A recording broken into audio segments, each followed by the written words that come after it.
Let's first talk about this. What's a chemical weapon? And what's a biological weapon? And of course, I can also bring in nuclear weapons here. These together are called what? They have a name for this category. There is a basket for this. They're called weapons of mass destruction. Okay? They're called weapons of mass destruction. And there are 3 different types of that. They are different than, or they're differentiated from what we call conventional weapons. And conventional weapons are what, for example, Turkey has. Okay? Tanks, tops, fighter bombers, rifles, bombs that go off, landmines, things that go under conventional weapons. So, going back to Syria, can you tell me a time that you can definitely say chemical weapons were used in warfare? When do you think chemical weapons were used for the first time? Exactly. Okay. So very good. So we have seen chemical weapons used in World War I from 1914 to 1918. Okay. Especially with the fact that in World War I, if you remember one of our earliest classes, we have what we call a trench warfare. Okay. Armies dig trenches in the ground, and then they wait for the onslaught. So French, German, and British armies, they were actually gassing one another's armies in the trenches, and a lot of people that normally would not have died with conventional weapons died with chemical weapons. So what are chemical weapons? When I say chemical, what is it that Assad could be using? Or if Assad wants to use them next week, what is it that he might use? What's a chemical weapon? If he uses the chemical weapon on his population, would this be a concern for Turkey? So what if he gases his people? Let's first talk about Turkey. What is it for Turkey that Assad gases his own people? Günaydın canım. Now, if he used conventional weapons, and even the conventional weapons that he's been using so far, they cross the border and enter the Turkish territory, okay, with a chemical weapon, okay, which is basically a gas. No? Chemical weapons are gases. And what is a property of gas that you have learned in your biology classes? Exactly, gases spread. Okay? They're not like hard materials, and they're not like liquids. They spread. They are, you learned this in your science classes, not biology. The liquid, solid, and gas form, gases spread. If gases spread, can the Turkish border control in the Syrian border ask for a passport for mustard gas coming from Syria? You can ask for a person, the person is solid, okay? Gases enter, so gases diffuse. This is something that we have seen in World War I. When, for example, the French used the gas on the German soldiers, or vice versa, the minute the wind changed direction, the weapon that they were using came back to them, so both parties died, okay? That's the nature of the gas. Okay? Exactly like, for example, if you use the atomic bomb, okay, it will not only destroy the place where it is diffused on, but it will also have a multiplier effect affecting all the other areas. Okay? So gases spread. Chemical weapons are weapons that are developed from, as its name says, of course, chemical elements, and they are used to basically destroy, kill very large quantities of people without necessarily using a single shot. Okay? So in World War I, they emerged as a tool of mass destruction, complete annihilation, without actually involving, immediate warfare. So what do you think happened after World War I? do you think that the people who use them, France, Germany, UK, what have you, and the United States from the other side of the corner, do you think they were, more or less happy with this new invention? Do you think having chemical weapons made them feel more secure? Well, it didn't, precisely because of the reason what I have told you. First and foremost, they wouldn't care. If the French killed tons of Germans, it wouldn't matter for the French, let's say, during World War I. But the fact that gases spread meant that while you target a single portion of an enemy, you also eliminate your civilian population. You also harm the future flora and fauna in your own country, because gases would remain exactly like nuclear debris. So at the end of World War I, a group of countries came together and said, well, we're not necessarily happy with these chemical weapons.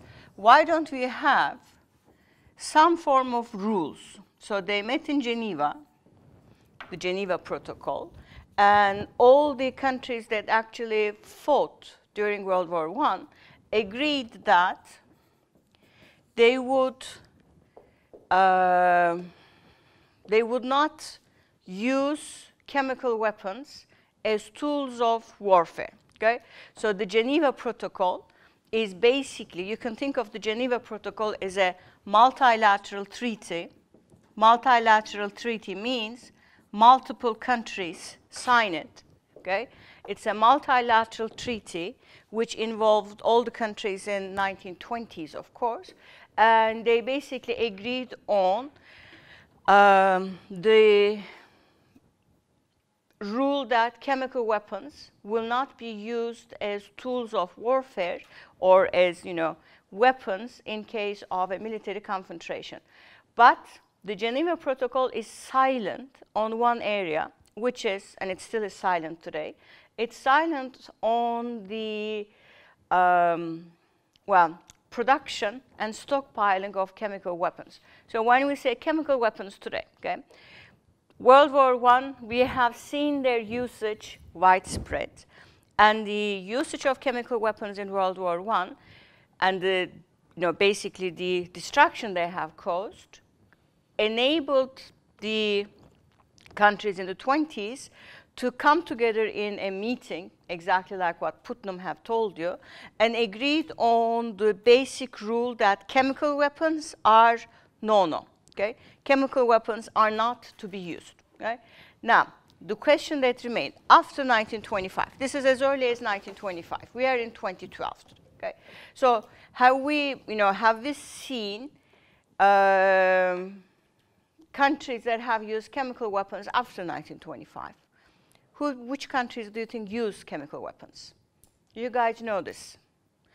Or specifically, which countries gassed, okay, used gas, okay, as a weapon during a warfare or in civil war? Who do you think used chemical weapons after 1925? Huh? Okay, so Selin, okay, I'll go by one. Selin says 1965, 1973. Come on. 1965, 1973, US used chemical weapons in Vietnam. Okay? Fine. Alijan says Saddam used it in northern Iraq to gas Kurds. Okay? Who else? Tolga, yours. The 1981-1988 Iranian-Iraqi war, who used them? Iraq used them against Iranian cities. Anybody else that comes to your mind? What about World War II? What about World War II? Exactly, right? So, 1939, 1945, Germans used it as a tool of annihilation, basically, okay? So, all these concentration camps that you see, Auschwitz, right? Most importantly, all the concentration camps in Central Eastern Europe and in certain parts of Germany, okay, they used chemical weapons to basically eliminate a large portion of the civilian population. Okay, people were gassed. Mostly the victims of Holocaust, the Jewish population in all of Europe, plus certain other types of gypsies, Slavs, what have you, whoever they thought was guilty of some form of covert activity. Okay, so in World War II, chemical weapons were used extensively for the first time against a significant part of the civilian population. Okay, you ground people, you lock them up in a room, and then you gas them. Okay, what happens? They die. Precisely. Okay, so in World War II also there were certain incidents, okay, where, for example, in 1943 in Bari, which is an Italian city, a German arsenal was leaked, and it killed something like about 1,000 US soldiers immediately. So World War II, we have seen their usage, okay? What else? Anybody else? Using it or have used it, would like to use it? What else is happening? Well, Gaddafi used it. Remember Gaddafi? Against Chad in the 1990s. Okay. Huh?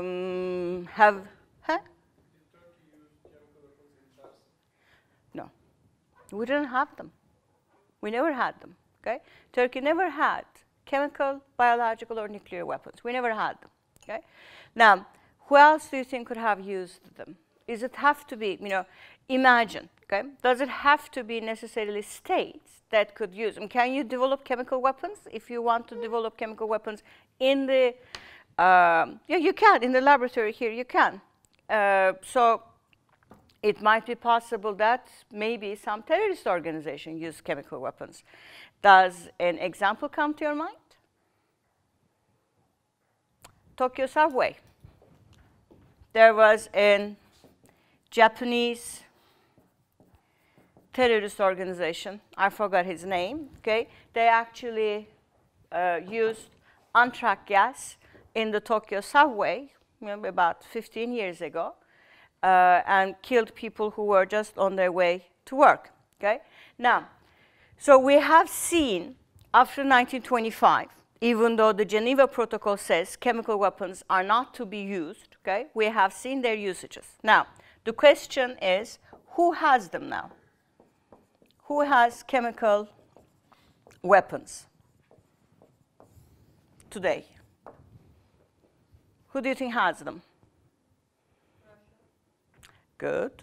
So Russia has multiple arsenals. Okay, what else? Who?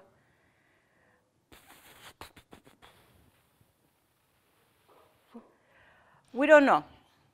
We don't know, okay? So who do we know definitely has chemical weapons? Again, we're not exactly sure. Which country says, I have chemical weapons, what's it to you? Which country could say this? Okay, so we have USA. But for USA and Russia, okay, the chemical weapons that these countries have, okay, USA also has, something like 11 different sites in US where chemical weapons are stockpiled, okay? They basically say that they're not going to use them, so they follow the rules of Geneva Protocol, but they are keeping them for research purposes, okay? Now, do you think Iraq has them?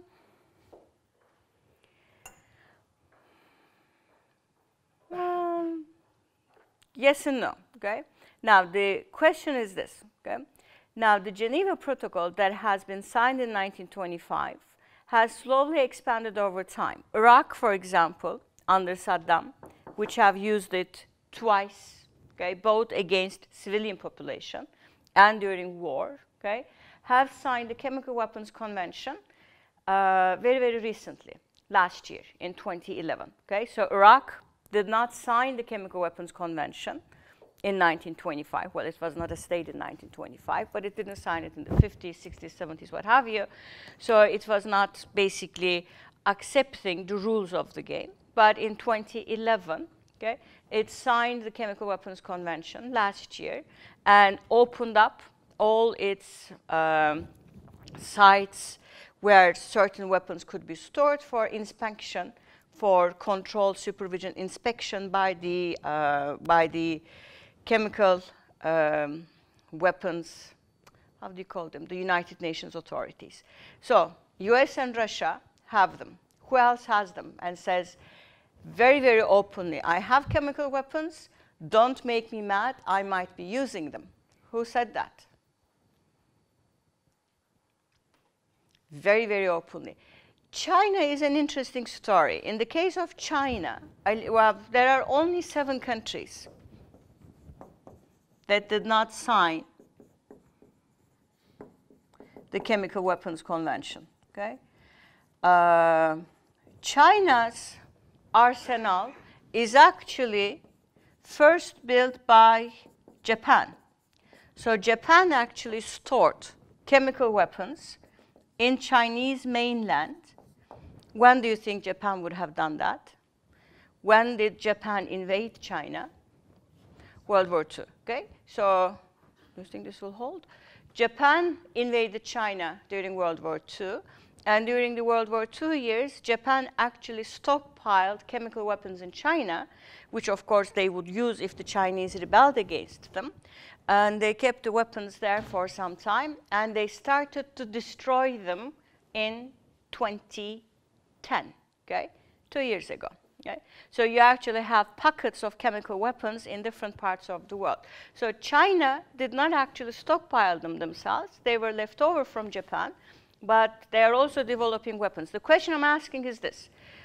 I have chemical weapons, and if you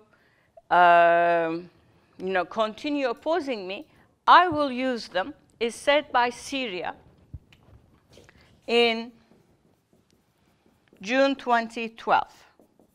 So we now know. That's the reason why I said Israel and Pakistan, we don't know. Okay? They probably have them, but we don't know. Okay?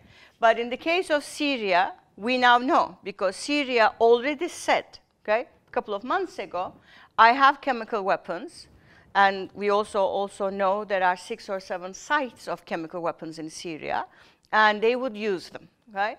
The reason why Syria is able to say, I would use them if life gets very difficult, is because they did not sign the Chemical Weapons Convention. Okay? So there is a multilateral treaty.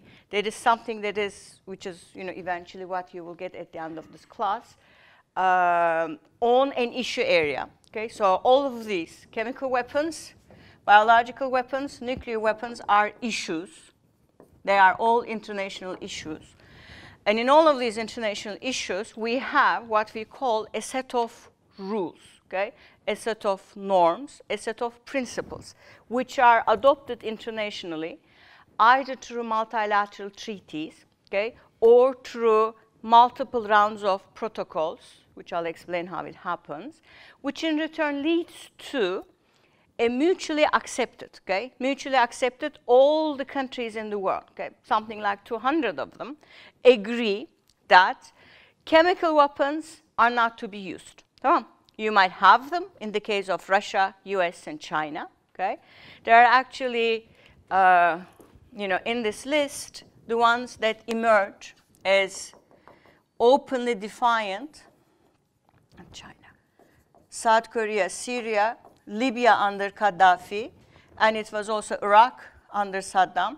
But these are gone as of 2012, okay?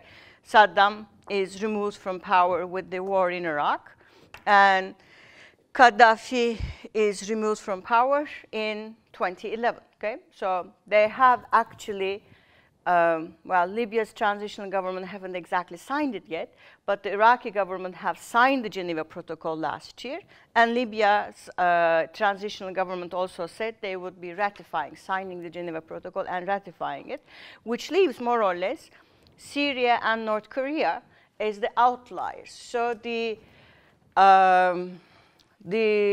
larger group of states, okay, out of 200, 197 of them signs a convention. That's what it is. It's a convention, which basically agrees to the rule that chemical weapons are not to be used. So what happens if one of those, very much in the minority, one or two, North Korea, Syria, what would happen if one of those, which is exactly what you guys are now following these days, what would happen if one of those uses chemical weapons against its own population?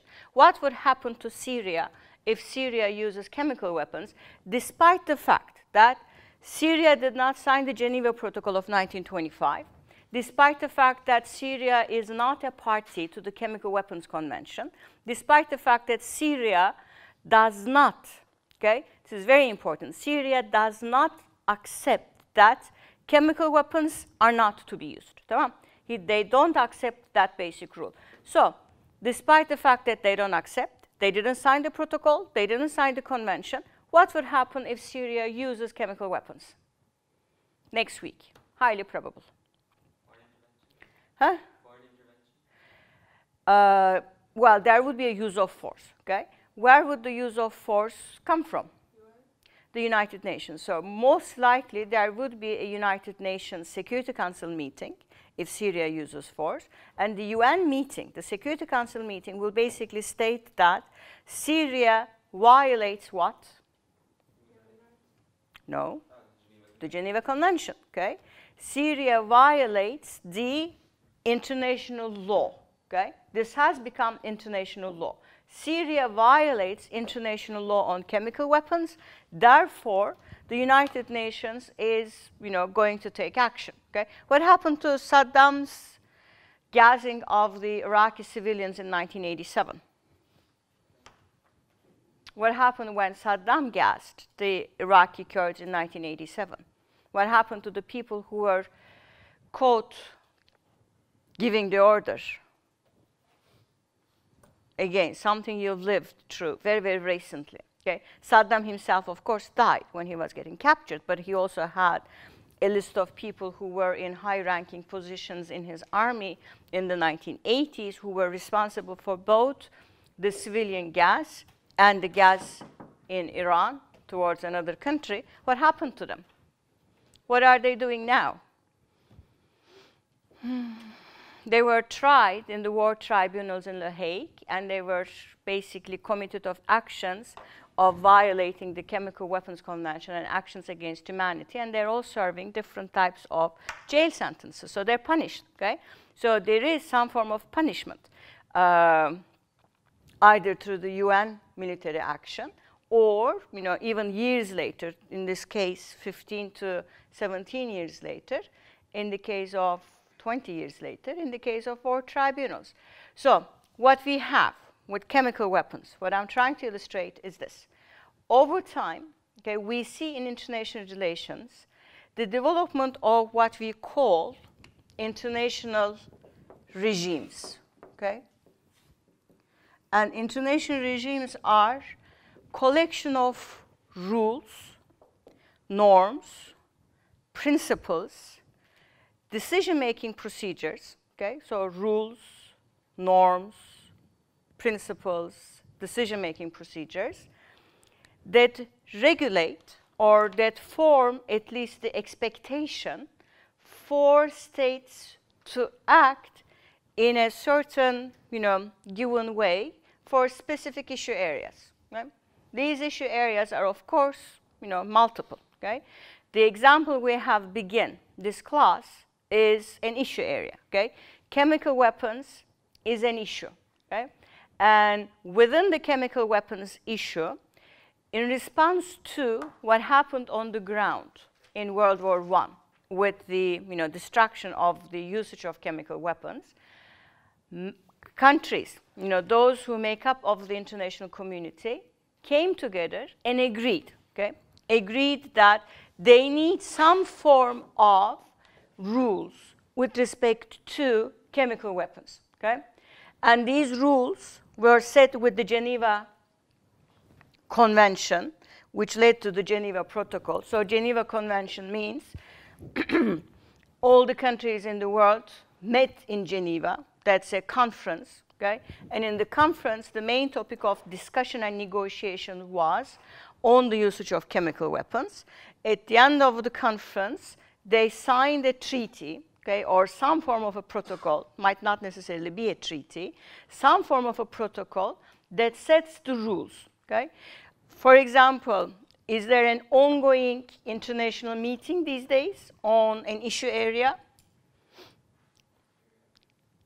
Isn't there one going on in Syria? They just, within the UN, there was a UN meeting over the weekend. And in the UN meeting, they basically discussed the rules on the environment this weekend, okay? There was a meeting on climate change, okay? The UN negotiations for climate change. It took place over this weekend.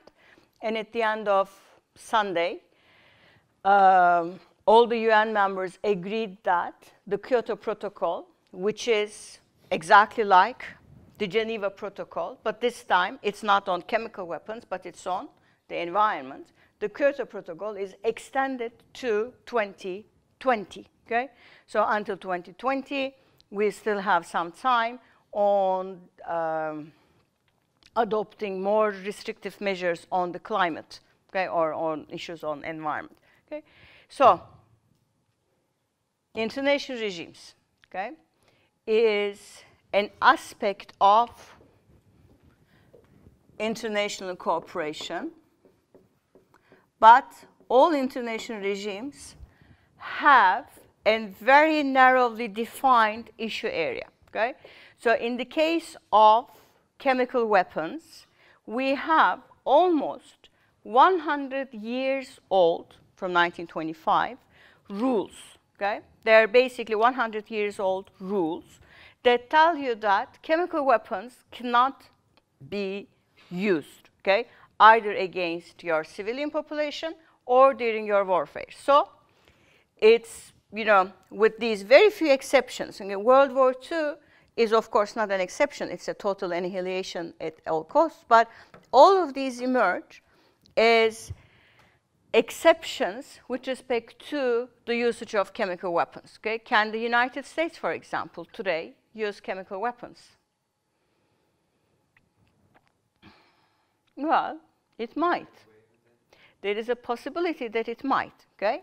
But it's, yeah, as Jamal said, its ability to get away with it the way that it was able to in Vietnam is very low, okay?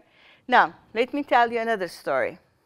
But before I switch back to my story, so in the current issue, in the current situation with Syria, okay, if Syria uses chemical weapons, Syria would be violating, exactly, and it would be, they would be violating international law, okay? If Syria violates international law, the UN responds, okay? Or, you know, a group of countries will respond with the UN's blessing. Now, let me tell you another story. 1859, and I'll come back to the weapons of mass destruction. In 1859, a nice Swiss gentleman, Jean-Henri Durand, goes to Italy, okay, to talk to the French emperor. During his stay in Italy, he actually arrives in Italy on June 24, 1859, and he witnesses the Battle of Solferino. He basically has a view of the Austrian-Sardinian War, okay, between Austria-Hungary and Italy, Sardinia. And he's, you know, staying at this very nice villa, which overlooks where the battle takes place. And he watches, basically, like you guys watch in CNN, what is happening in the battlefield. And at the end of the Battle of Solferino, which takes about a day, 40,000 people from both sides die. Okay? So he goes into the battlefield, walks, and sees that wounded soldiers are lying on the ground. Nobody takes care of them. And they basically lie, crying for help. So what do you think he does? Have you ever heard this story before? No. So,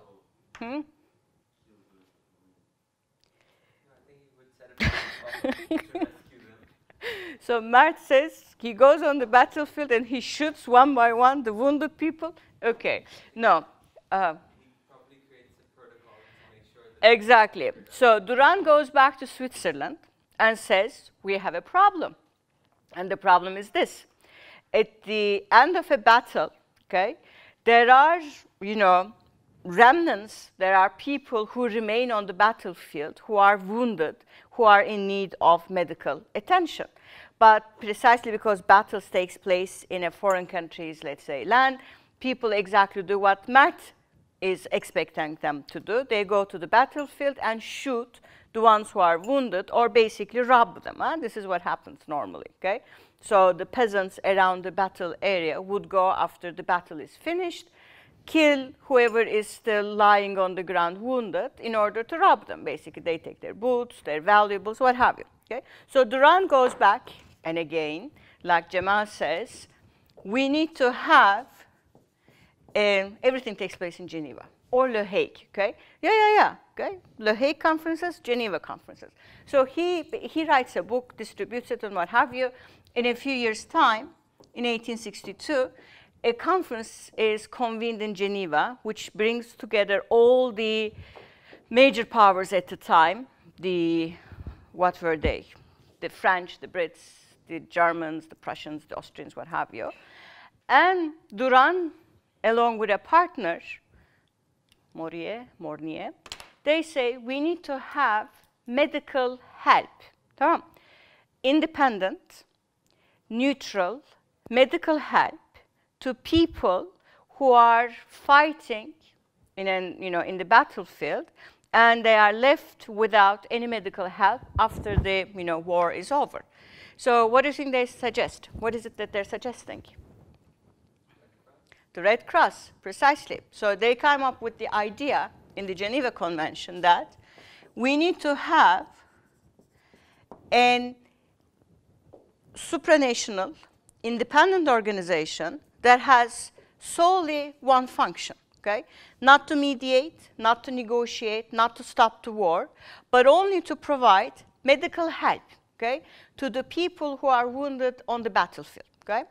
And that's because exactly like the World War I experience with the chemical weapons on the trenches, okay, Duran's personal experience watching during and after what happens, the Battle of Solferino, you have two outputs, okay? All, both outputs, let's say, deal with one specific narrow issue area, okay? So Red Cross is created, okay, at the end of the 19th century, it's very late, the end of the 19th century. So before the end of the 19th century, what Mert have said was taking place after the end of a battle, okay, somebody would go around and kill the remaining soldiers, or just leave them lying on the ground waiting for help, or their own country people would come, okay? But there would be no independent international force of medical help that would be objective. So Red Cross is created, okay, with another Geneva Protocol, okay, which basically stated that there would be, and the Red Cross personnel, would they actually represent their countries? No, they would be objective, independent. They would have no possibility of taking sides, which in return enables them to be accepted by whichever country is at war, okay? So Red Cross is, it emerges as the only body, more or less, that could enter war zone areas, okay, without being stopped by the other parties. And everybody basically respects their neutrality, and they have one purpose and one purpose only, to bring medical help. Okay? Thus, you have another international regime, this time on the issue of medical help for the wounded soldiers on the battlefield, for basically doing something at the international level that all countries agreed to. Okay? So all aspects of international cooperation that you see around yourself emerged through a convention, the adoption of a basic norm. I'm not even saying rule yet, a norm, okay, which is more vague, it's much more vaguer, which in return eventually become accepted and codified into a more binding rule, a more binding principle, and might eventually even become international law. Okay? So you actually see, and this is a very important process, the evolution of international regimes, starting with a meeting, an international meeting, as some form of a convention, where certain norms are accepted, and as the convention becomes more formalized. Okay? What does more formalization mean? It might lead to the establishment of an international organization. Okay? The more formalization of the norms would mean the emergence of international law. Okay? In the 16th, 17th century, for example, we already have the basic principle from Westphalia that you will not attack and annihilate another sovereign state. That's a principle that emerges with Westphalia. It becomes part of international law when? When is the Westphalian principle codified into international law? Guess. No, because the Treaty of Westphalia is when the principle is born. Okay? But there is no basic law with the Treaty of Westphalia. It's only a principle. When does it become international law? Take a guess. 1945, the United Nations Charter, okay? That no attack against another sovereign state is accepted by the UN, and this forms the very basis for action against which country? When would be the only time the United Nations Charter of an annihilation of another sovereign country is used and opposed by the UN? I told you this before, 1990, Saddam's invasion of Kuwait. Okay?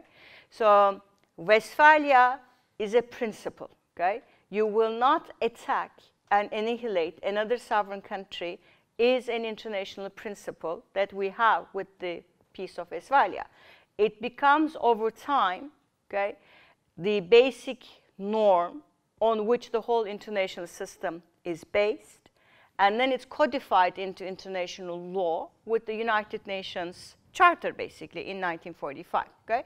So it would take centuries for certain norms and principles to be codified into international law. Okay? Now, that also answers one of the questions I have asked, okay? Which is this. If you have a couple of countries, 4, 5, 7, what have you, who don't sign a specific protocol, does it mean that the rules on that issue area don't apply to them? Does it mean that even though, and this would be Assad's argument, even though Syria did not sign the Geneva Protocol, well, they actually signed it in 1925 with reservations, but they never agreed to the chemical weapons protocol, convention, what have you, the fact that they're not one of the signatories, okay, out of the 7 who didn't sign the protocol, would it mean that the rules of the international protocol don't apply to them? This is still a gray area, okay? To what extent, okay? Of course, if they use it, they will be violating international law, okay? That's given. But that still does not fully answer the question as to what would happen to countries, okay, that don't necessarily agree and sign an international agreement, convention, protocol, what have you, on a specific issue area, and they don't follow it, okay? Think, do we have in Turkey a problem with an aspect in international law or an international agreement? And do you think there would be a treaty that we would not have signed? Something to do with Cyprus. Well, so what do you think, when you think of Turkey and Turkish international concerns, okay, do you think Turkey signed the Chemical Weapons Convention? Do you think Turkey signed the Biological Weapons Convention? Do you think Turkey is a party to the Nuclear Non-Proliferation Regime, which I haven't yet talked about, okay? Do you think we are, an integral part of the Red Cross? Yes. And there are, of course, something like 5,000 to 7,000 different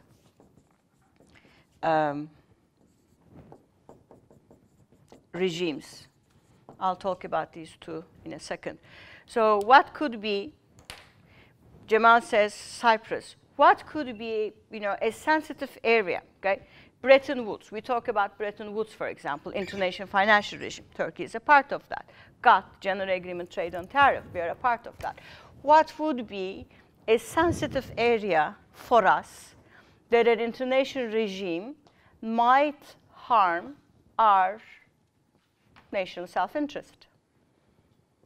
Also could be the recognition of Armenian genocide. No, there is no convention on genocides. But like when countries started agreeing to it and started souring the international relations, like when France. No. Yeah, you are right. You could be actually saying this could also be a concern, but we don't have any international conventions on that. What do you think are the main resources in the world? Give me the resources. What is it that we have in the world that is essential? Water, oxygen, okay? Energy, okay? With respect to oxygen, clean environment, do Turkey have a problem with the Kyoto Protocol? Yes and no. We signed it, but we're not implementing certain aspects of that, okay? So maybe it has to do with water, okay? What about water? We had some problems with Syria, I think, in terms of closing the sharing of waters through the rivers. In 1982, in the United Nations, there was another convention, okay? And it's called the Law of the Sea, okay?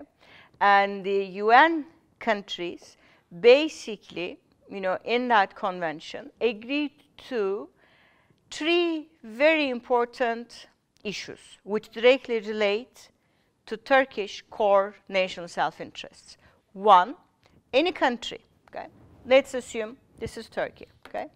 Any country which has a coast, and this is the Mediterranean, any country which has a coast, okay, onto a sea, has sovereignty of that coastal water up to 200 miles, okay? So 200 nautical miles. That's my continental shelf, okay? It means if I have a coast, if I'm, let's say, UK, and on North Sea, I can look for gas, gold, I don't know, archaeological finds, what have you, 200 miles from my coastal line. So if Alijan finds a sunken Spanish ship, okay, within the 200 miles of Morocco, that's not Alijan's, that's Morocco's, okay? But if Alijan finds his sunken ship in 300 miles off the coast of Morocco, that's Alijan's property, right, or whoever finds it. So 200 coastal miles, 200 nautical miles is your continental shelf. Continental shelf means you have sovereign rights on that area, okay? On top of that, every country which has a coastline has 12 nautical miles as his sovereign area and 12 nautical miles above corresponding to the airspace. Now, what would Turkey say to that in 1982? Yes, Turkey says, it's not possible. We don't accept this. There is a big problem. We have all these multiple Greek islands in what could be our continental shelf. And if you accept the 12 nautical miles rule, then the Greek sovereignty would basically be in the Turkish land, okay? Because it would not be only the mainland that has these coastal waters and continental shelf, but also islands. So if you're Turkey and you're sitting in Bodrum, okay, right across Bodrum, at an arm's length, what do you have? Okay, is it Kos? Okay, right across Kaş and Kalkan, what do you have? Is it Meis? Oh, okay. So you have, you know, right off Kuşadası, again, another Greek island. Right off the Ayvalık area, again, you have multiple other Greek islands. So in the Turkish case, the Greek mainland is too close to Turkish mainland, or through the Greek islands. So Turkey says, no, I will not sign the Law of the Sea Agreement. In 1982, Turkey doesn't sign the Law of the Sea Agreement, exactly like Syria does not sign the Chemical Weapons Convention. Okay? Along with Turkey, 3 other states say no to the Law of the Sea Agreement. Who do you think would be the others? Should be Greece also. No, the Greeks signed it thinking that this would actually, you know, satisfy them, which it did not, of course. Who do you think would have a key concern and not sign it? USA did not sign it. Israel did not sign it. Venezuela did not sign it. Turkey did not sign it. Okay? So 4 countries did not sign the Law of the Sea Agreement. Plus multiple other countries, United Kingdom, abstained. Okay? It didn't reject the agreement, but it said, you know, I'm abstaining from this because UK have similar concerns with Spain. They have the, you know, sovereignty debates over Gibraltar, which is, you know, on Spanish land, basically. And they have concerns with respect to the Northern Sea because UK is, you know, using the gas and oil in Northern Sea, to which Norway has claims to. And the Irish territory and the French territory of the Dover is also very close to the British mainland, okay? So all the countries that have coastal lines which have problematic neighbors, let's say, had reservations with the Law of the Sea Agreement. But nonetheless, the Law of the Sea Agreement was signed in 1982, and it became the basic international regime, okay? According to the Law of the Sea Agreement, okay, which is the basic maritime order now, okay? Within the maritime order, okay, there are certain rules. Syria did not sign the Chemical Weapons Convention. Turkey and Israel did not sign the Law of the Sea Agreement.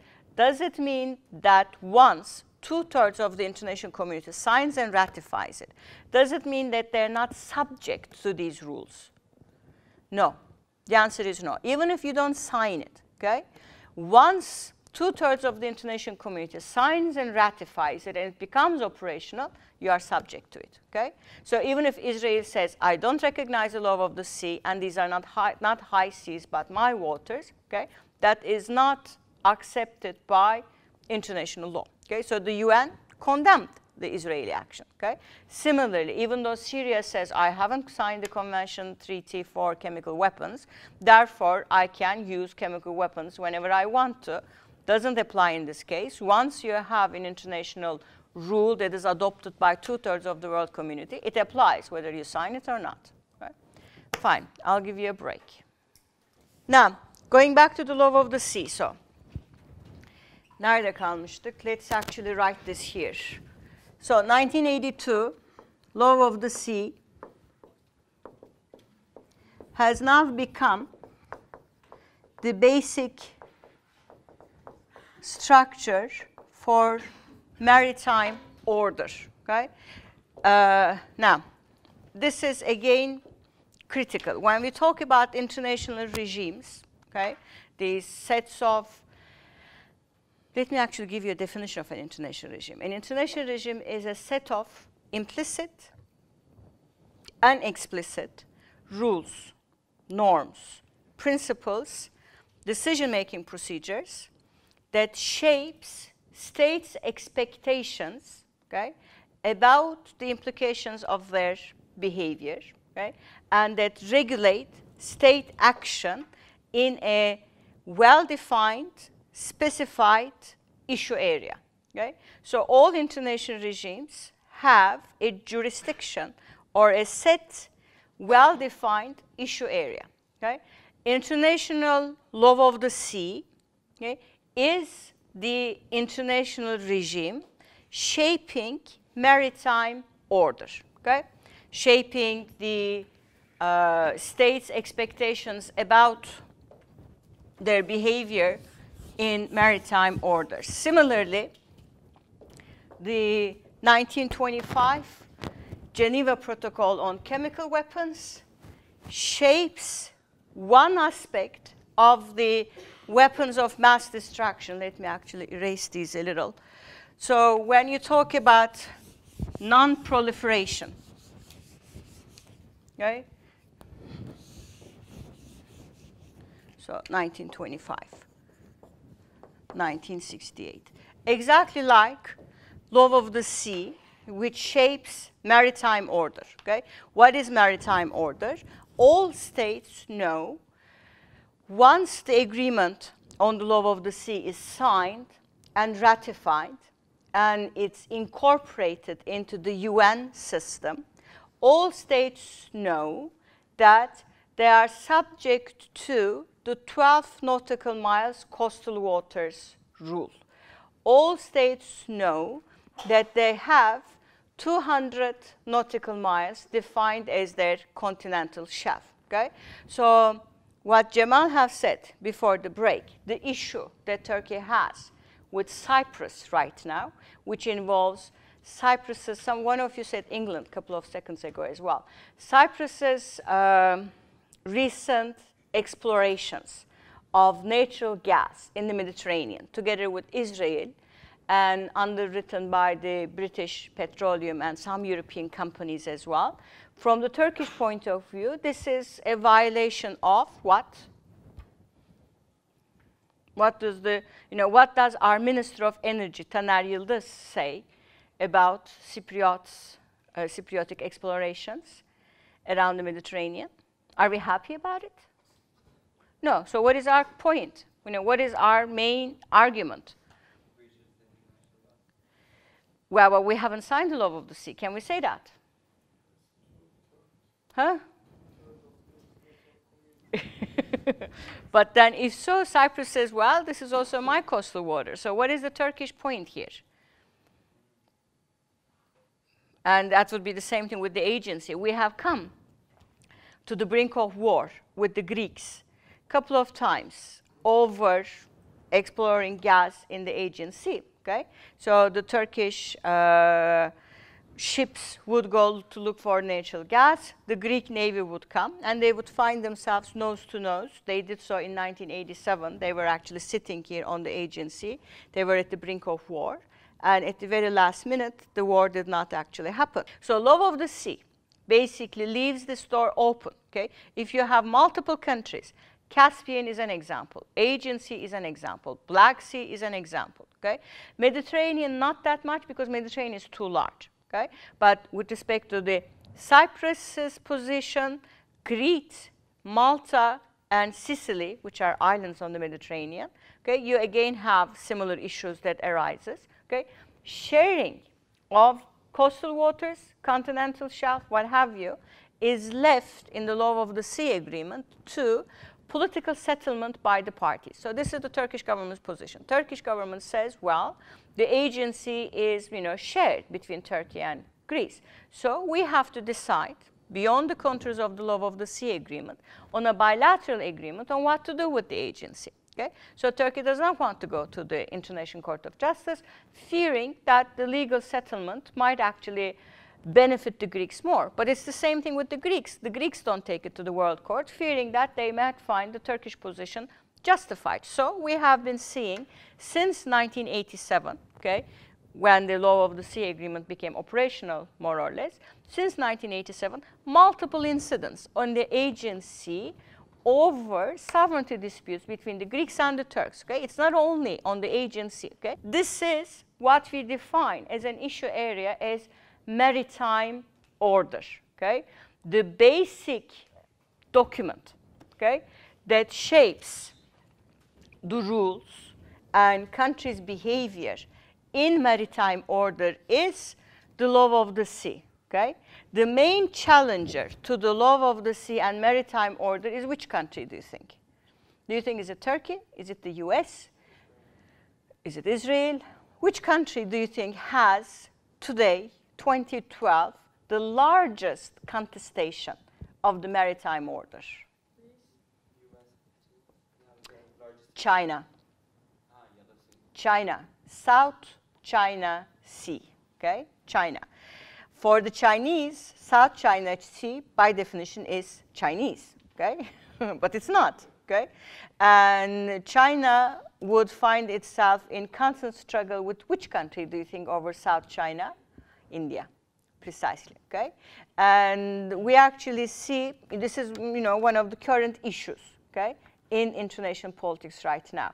The sharing of South China Sea, sovereign rights of the countries that are in the that share the coast in South China Sea, most importantly China and India, but not only that, I mean, Indonesia, there you have other countries such as Brunei, I think, a number of other countries that are in that area which have similar claims. So currently, the biggest challenge through maritime order comes through China, but it's not only China. We don't recognize. Turkey does not recognize certain items of the law of the sea agreement as well. Okay?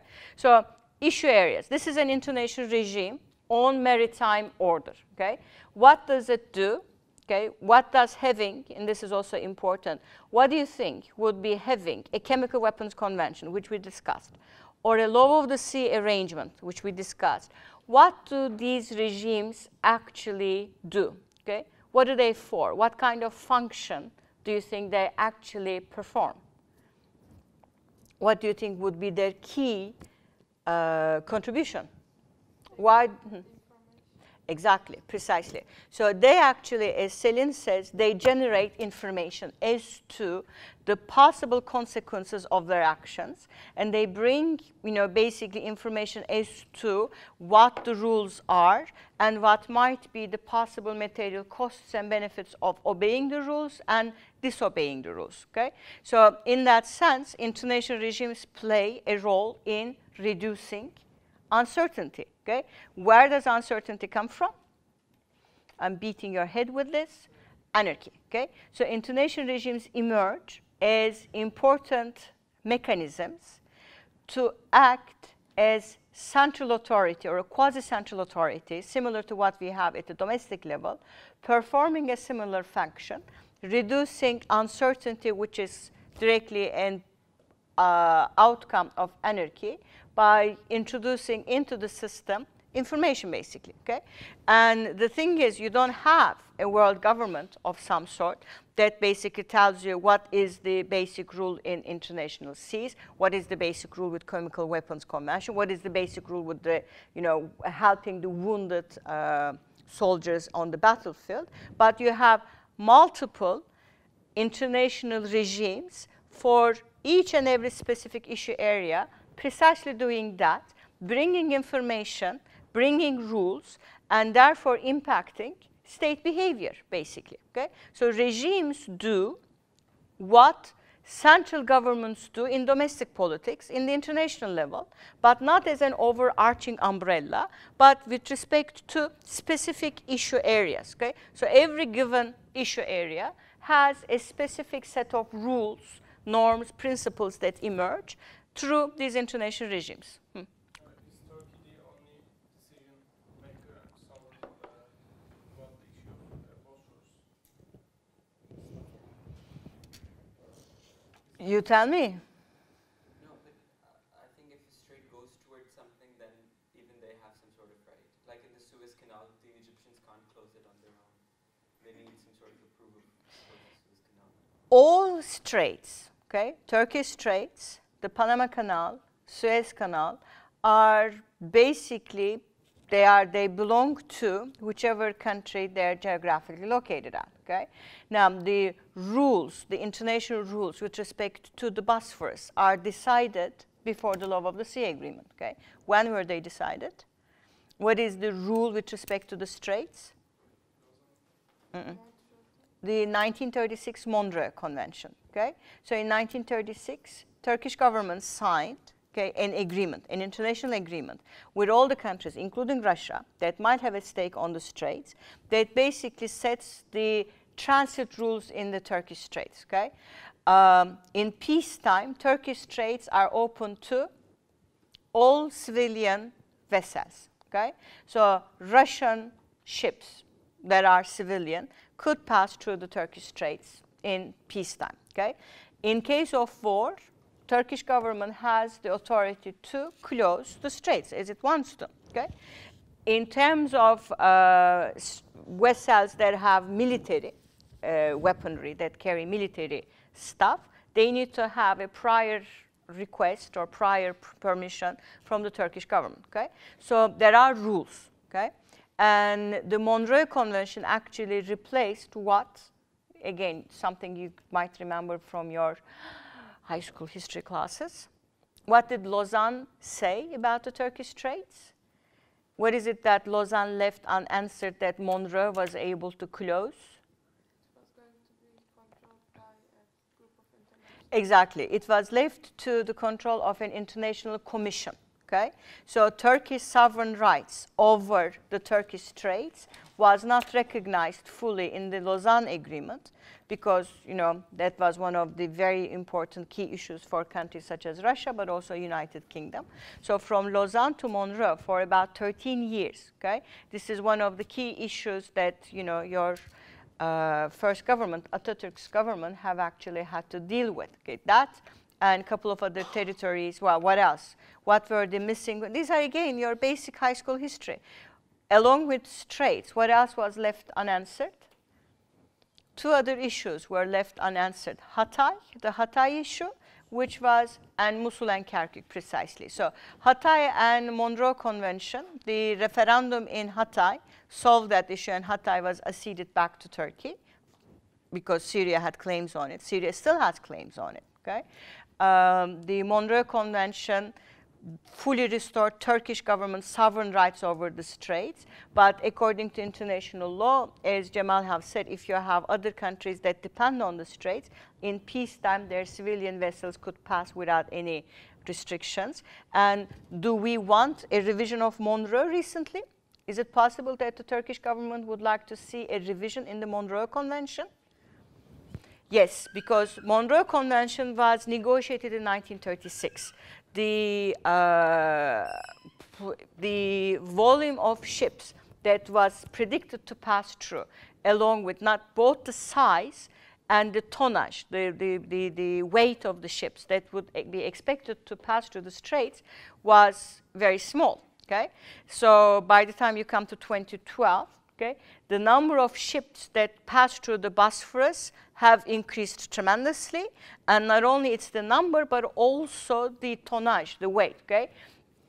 Most importantly, the oil flows from Asia to Europe began to rely on a very large extent on the Turkish straits, okay?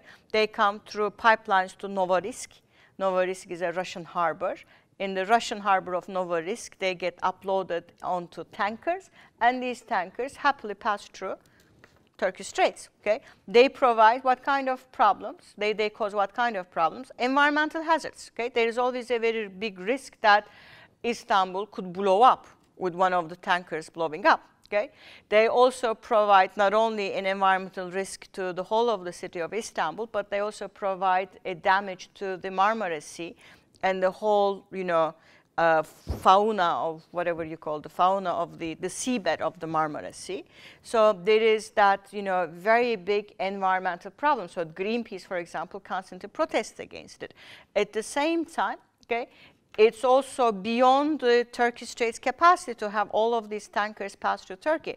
So in one of the, again, issue areas that are important for Turkish security interests, we have been pressing for lessening the volume of ships, civilian ships, tankers, because tankers are civilian, that pass through the Turkish straits.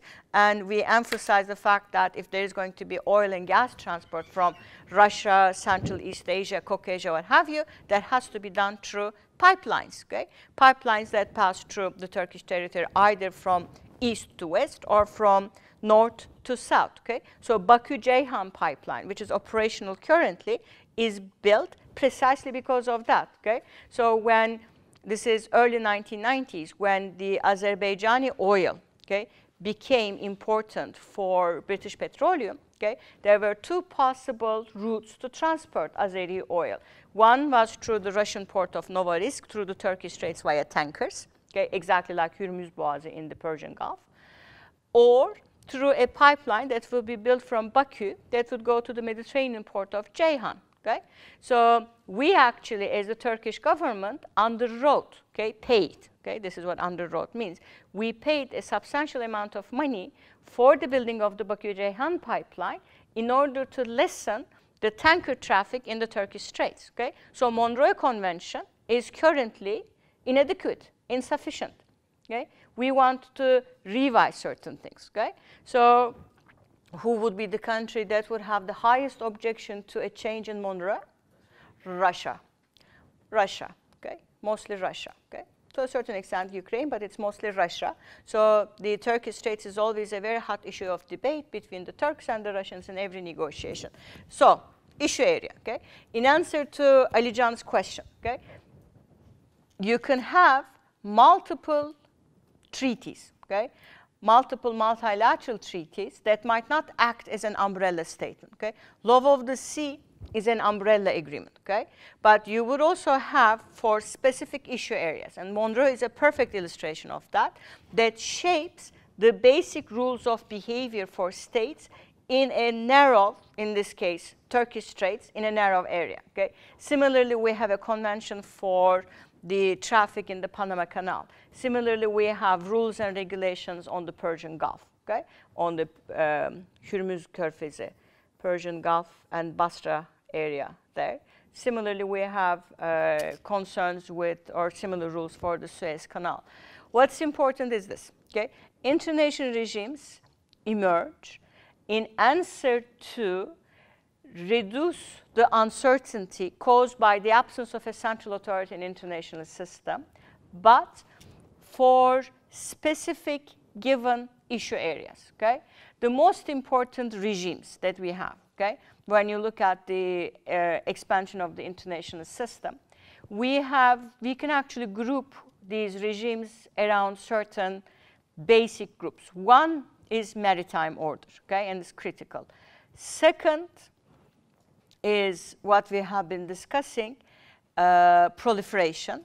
And third, international economic rules, okay? So maritime order, international regime for that is the law of the sea, okay? For proliferation, okay? What is proliferation, by the way? Spread of weapons of mass destruction, okay? Proliferation has become a concern for states as technology expanded, okay? Because you cannot talk about proliferation concerns when countries only fought with swords, okay? Which is Middle Ages, okay? You have the chevaliers and knights basically fighting with one another on a horseback with their shields and swords. Doesn't proliferate, okay? But as technology expanded, okay, 20th century warfare, we have seen new types of weapons emerging, okay? And chemical weapons is only one of them, okay?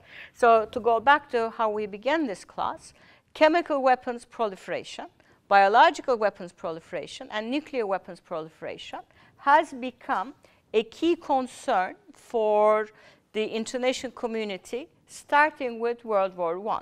In World War I, we only witnessed chemical weapons, very few biological weapons. What do you think is now, I asked this question but didn't answer this, what do you think is the difference between a chemical and a biological weapon? What's a biological weapon? I read this actually. Biological weapon is when they release some sort of infections. Like, yes, like biological weapons are organic. Yeah. Okay? Like some sort of weird skin-eating diseases and stuff like Exactly. So biological weapons are organic matters. As Martav said, that could be certain viruses, okay?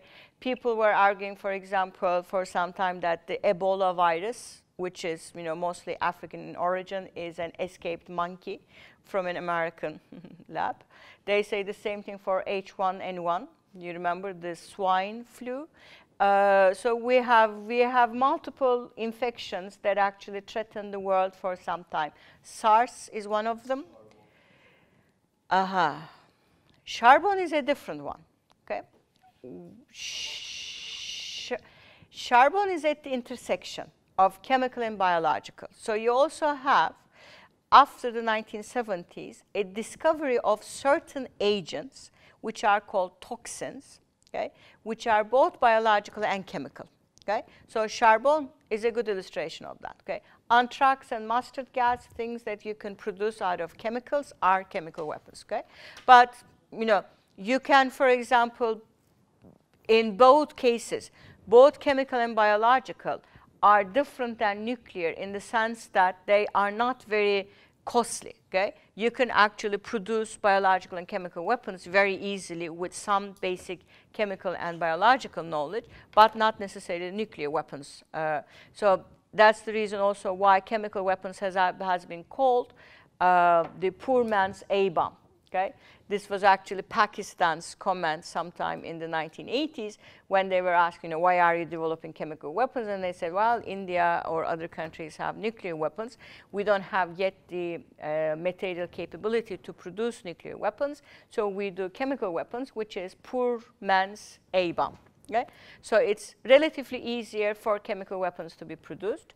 But in both cases, both chemical and biological weapons has been subject to multiple international treaties which prohibit their development, their usage, and in certain cases, their stockpiling. Stockpiling, you produce them and you start building an arsenal. Exactly. The chemical weapons, 1925. Biological weapons convention had to wait until 1972. Okay? Why do you think it was so much late in time that the world community began to open its eyes to the fact that you could have a biological weapon produced and therefore it needs to be stopped? Well, we don't have biological weapons used in Vietnam War, but it's actually chemical weapons were used in Vietnam War. But as an idea, it was actually developed, as Tolga says, during the war in Vietnam. Who do you think came up with the idea that we need to have a convention to stop biological weapons? Whose idea do you think it might be? The USA, exactly. President Nixon, actually, is one of the, and it's also interesting in that sense, he's one of the first people to talk about the fact that the biological weapons could actually be used in certain parts of the world against the civilian population to reduce both the state's capability to survive and to reduce civilian morale. Right?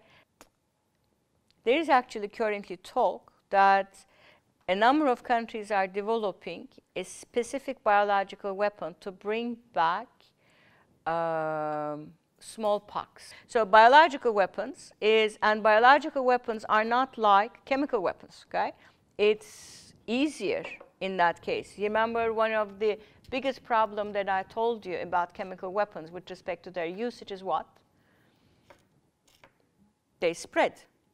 Gases spread, okay? So if you are if you're a country using chemical weapons, there is a likelihood that the chemical weapons is going to come back to your own territory as well. But with the biological weapons, they also spread, but not as chemical weapons do. So you can actually carry a biological weapon into, I don't know, the New York subway, release it there, and come back to whatever your country is, Yemen, Saudi Arabia, what have you. This is precisely what Turkey, Western European countries, and US is afraid of, okay? So a number of countries in Western Europe who feel threatened, and who would do this, okay? Who would actually do this with a biological weapon? Who might have the temptation to do that? The terrorist groups, exactly, okay? So now a key concern, same thing with the chemical weapons as well, is the fear that non-state actors, okay, terrorist groups are non-state actors. Non-state actors might get their hands onto these new types of technology, chemical or biological, and use it rather than an all-stage attack against a state, as in the Cold War years. Okay, so there are a lot of mechanisms controlling both the chemical stockpiling and biological stockpiling in countries. That's the reason why I erased it there. Russia, US, and China, since 2009 specifically for the power. This actually became a concern after 9/11. So for the past 12 years, let's say, they have been actually destroying, okay, their arsenal of chemical weapons. Okay? China has this gigantic depots of chemical weapons which were placed there by Japan. They have been, you know, the destruction of this started in 2010. Okay? So they are trying to destroy as much as possible these depots of chemical and biological weapons. And nobody says I have biological weapons, by the way, so that it would not fall into the hands of the non-state actors. Okay? Because states can control them, but non-state actors can't, or non-state actors would be able to use them. Okay? Nuclear proliferation is relatively different than chemical and biological with respect to the tools. Just a second. So these three, okay, exactly like Maritime Order, proliferation of weapons of mass destruction has been one of the key elements of the Intonation Regimes expansion in the 20th century. Selin'cim, you had a question. So when you saw that biological weapons were decided to As a threat, it was not seen as a major threat until the war in Vietnam. So Tolga is right there. It was never used. In the case of chemical weapons, we have already seen the chemical weapons used in World War I. So people automatically became aware that this would be a very big threat for the future of the world. We have to eradicate them. Biological weapons, or the ability to produce and to use viruses as a weapon, as an idea, did not emerge until the end of the 60s. Okay? Once it became a reality, then steps were taken to prohibit that. Nuclear weapons. Okay? Now, nuclear weapons, we know that the presence of the A-bomb in 1945 created the basis of the Cold War dynamics, but at the same time, it also provided a number of states to start, you know, research on multiple aspects of nuclear capabilities. Okay, so by the time you come to late 60s, which countries do you think had the nuclear capability? USA, US, UK, Soviet Union, France, China. Who wants to shoot Mert? What did he say? Cuba. Who would like to shoot him? Cuba never had nuclear capability. Okay? The only thing that Cuba had in 1962 was exactly Soviet Union wanted to bring missiles into Cuba. They couldn't. It was stopped with the Cuban Missile Crisis. So Cuba neither had the nuclear capability nor the missiles. Okay, so 5 countries. Okay? These 5 countries also began to lead the movement that since they have nuclear capabilities, they would not want to see other countries develop nuclear capabilities, especially for militaristic purposes. So in 1968, we have another convention. Okay? In this convention, okay, all of the countries that have nuclear weapons and the countries that didn't have, that didn't aspire to, plus countries that didn't have but also aspired to, attended the convention. And 2 decisions came out in 1968. One, the current nuclear countries, or the nuclear countries at the time, agreed not to share their nuclear technology information and know-how with countries that didn't have that capability. And the non-nuclear countries agreed that they would not try to acquire nuclear capability from those who had them. But exactly like the chemical weapons, exactly like the Law of the Sea Convention, you also have multiple states that said, I don't want to sign this treaty. Okay? The convention led to the signing of the Nuclear Non-Proliferation Treaty, NPT, 1968. Okay? Now, who do you think did not sign the NPT? Israel did not sign it. Iraq did not sign it. India did not sign it. Pakistan did not sign it. Who else? I think even South Africa didn't sign it because they eventually. Yes. Okay. But the biggest objections came from Israel, Middle Eastern countries, to a certain extent, North Korea, okay, and some from China, even though China had nuclear capabilities. So it was not, bottom line, I mean, Turkey signed it, of course, okay? Multiple countries, or there were a handful of countries that had reservations with the NPT, arguing that if they want to build nuclear arsenal, they should be able to do so, okay? But to build a nuclear capability on its own is not sufficient, okay? Or is not, you know, it would not, you cannot say, I have nuclear weapons, therefore I have it. You have to actually, in order to fully verify that you have nuclear weapons, what would you need to do? You would need to test them, exactly. So before the NPT treaty, already there were multiple conventions regulating the ability of states to test nuclear weapons, okay? Now, where would you test nuclear weapons? Let's assume you are France, okay? France began to build nuclear weapons sometime in the 50s, okay? And where do you think France started to test its nuclear weapons?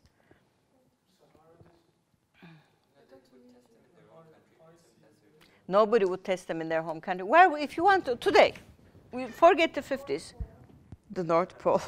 First, you have to get to the North Pole with the nuclear weapons, and then the whole crew would disappear. Okay, US tests them in the deserts.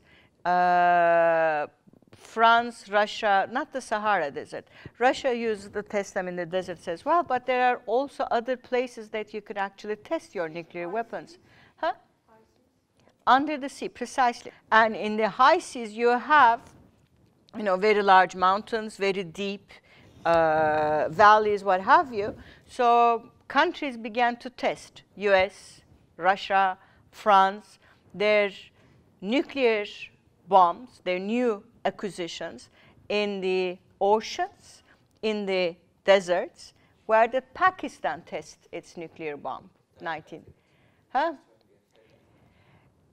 Yes, but underground, okay? Underground. So very close to the center of the earth, okay? So there are now a number of geologists who argue that every time India or Pakistan tested its nuclear weapon on the, in the desert underground in 1998. So if you blast a nuclear bomb underground, what might it affect? Exactly, it would cause shifts in the planks. So a number of people argue that the 1999 Turkish earthquake in August is a result of this change in the plaques on the ground because of the nuclear tests of Pakistan. Okay? So you have to test them, bottom line. You have to test them. Can you test, for example, if you're France, like Céline has said, can you test, I have nuclear weapons, let's see how it affects Algeria in 1958. Not so sure. On the, not on, they couldn't have tested on the people, they tested in the, but US tested biological and chemical weapons on its soldiers. So a number of cases were opened against US by the army or veterans of the army for that. So you need to test your weapons, okay?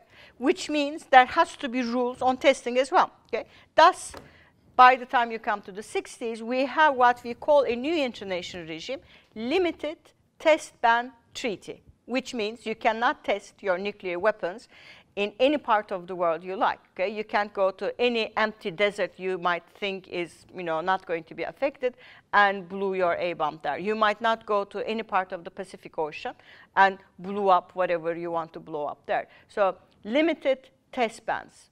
And they all require, you know, an agreement with respect to the basic rules of testing your nuclear weapons, okay? So NPT and the limited test ban go together, okay?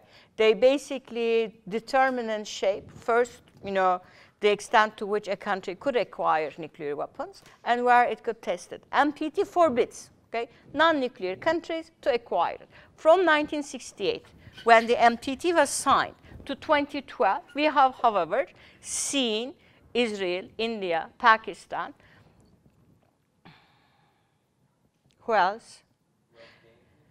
Gaining nuclear powers. Iraq tried them. Iraq built a nuclear plant, but Israel bombed the Iraqi nuclear plant in 1982. So Iraqi nuclear weapon research was cut off at its beginning.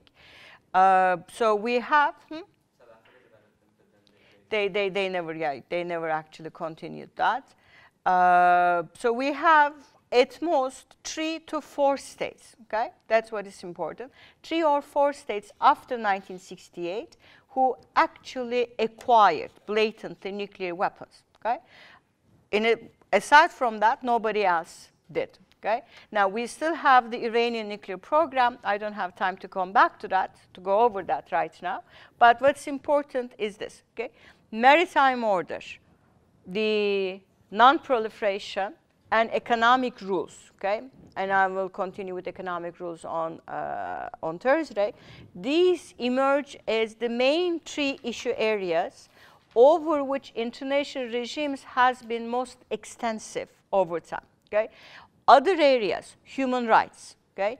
Prevention of torture, genocide-related issues, there is actually a convention on genocide as well, have been relatively weaker compared to these 3 different pillars of international regimes, okay? Now, back to our international regimes. Okay? Now, the discussion that we have begun on Tuesday on international regimes could actually be traced back to Stephen Kreisner, who published a paper, which is also in your book, in one of the leading international relations journals, International Organization, defining, what the international regimes are for. Now, in the early 80s, actually, we see not only Kreisner, but other people who actually come up with important theoretical notions on state behavior with regards to international cooperation through a process of international institutionalization. So we could also use the word under IR theory, institutional paradigm, logic, theory, whatever you want to call it. Keohane's main work, this is a book published in 1984, After Hegemony, comes together with Kreisner's work as well, so you can group them together. And I've assigned you a joint paper written by Kreisner, Keohane, and Katzenstein, the 3 Ks, if you want to, okay? So you have that paper in your SU course as well. Their argument is very straightforward, okay? Beyond the realist visualization of the world, they argue that for specific issue areas, okay, international cooperation is possible when states have a common incentive, which also coincides with the need to have more information into the system. Okay? Keohane's main argument in After Hegemony is this. He actually looks into the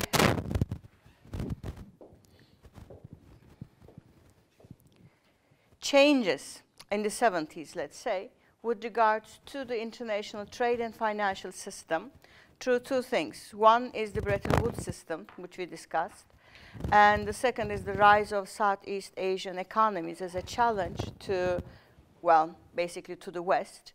And he argues that institutions which are created at the end of World War II, okay? Now, the institutions which are created after World War II, they basically shape the main institutional framework that still survives today, okay? Now, let's just go over them very quickly. The first global structure that has significant impact on state behavior vis-a-vis international economics is the Bretton Woods Conference, which was convened in 1945. Now, in the Bretton Woods Conference, which you guys have already learned, we actually see 2 very important things. We see the basic rules of the international financial system enacted. What was that? What was the main rule of the international financial system? The gold standard. It's the fixed exchange rate. Huh? And we also see the establishment of the institutions, okay? Global institutions that basically monitor, supervise, implement the rules of the international financial system, which are the IMF and IBRD, i.e. the World Bank.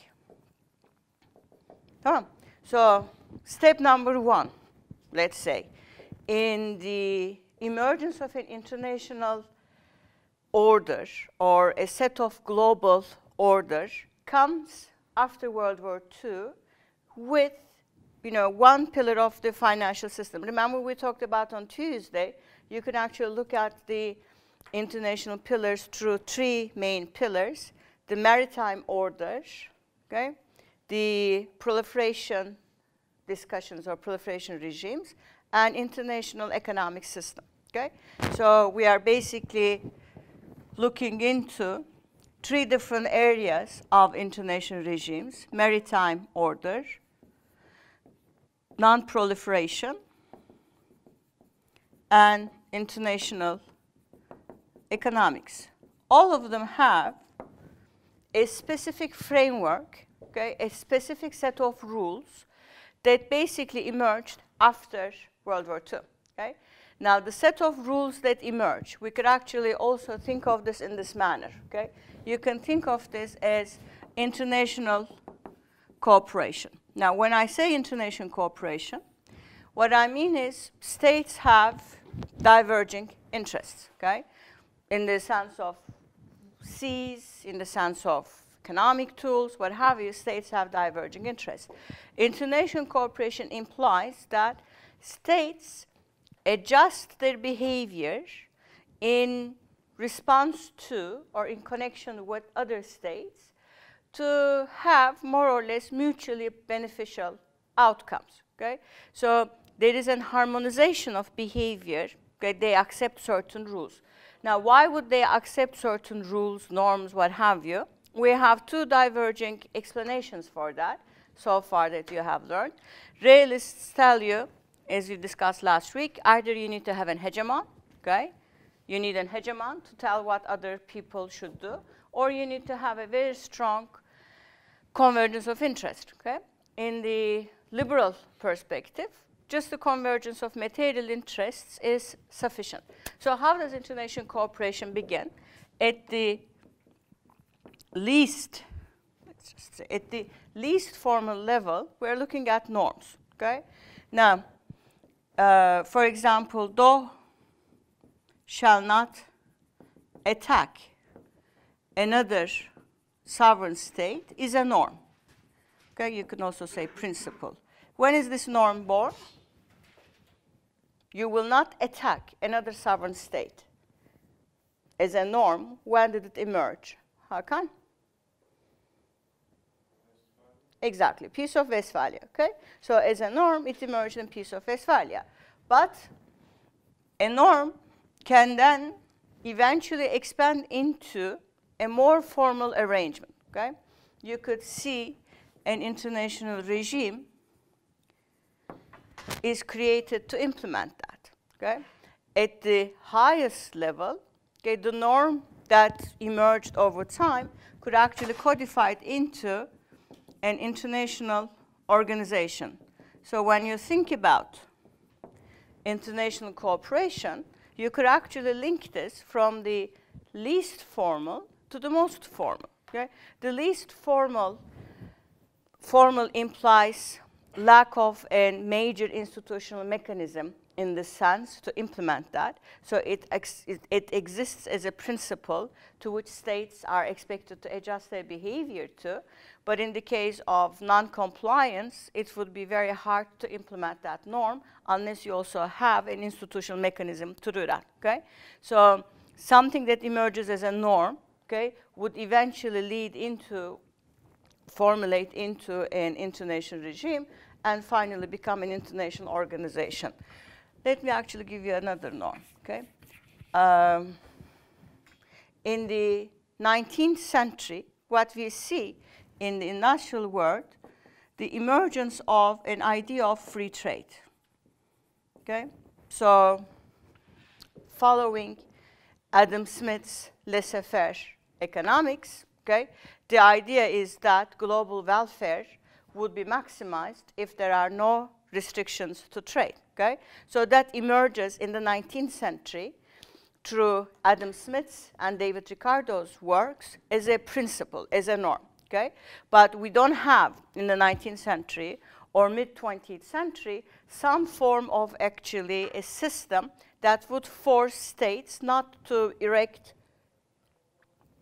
protective barriers. Now, for that to occur, we need to wait the after World War II period, okay? Exactly like the Bretton Woods system, we see after World War II the emergence of another pillar of international economics through the signing of a treaty.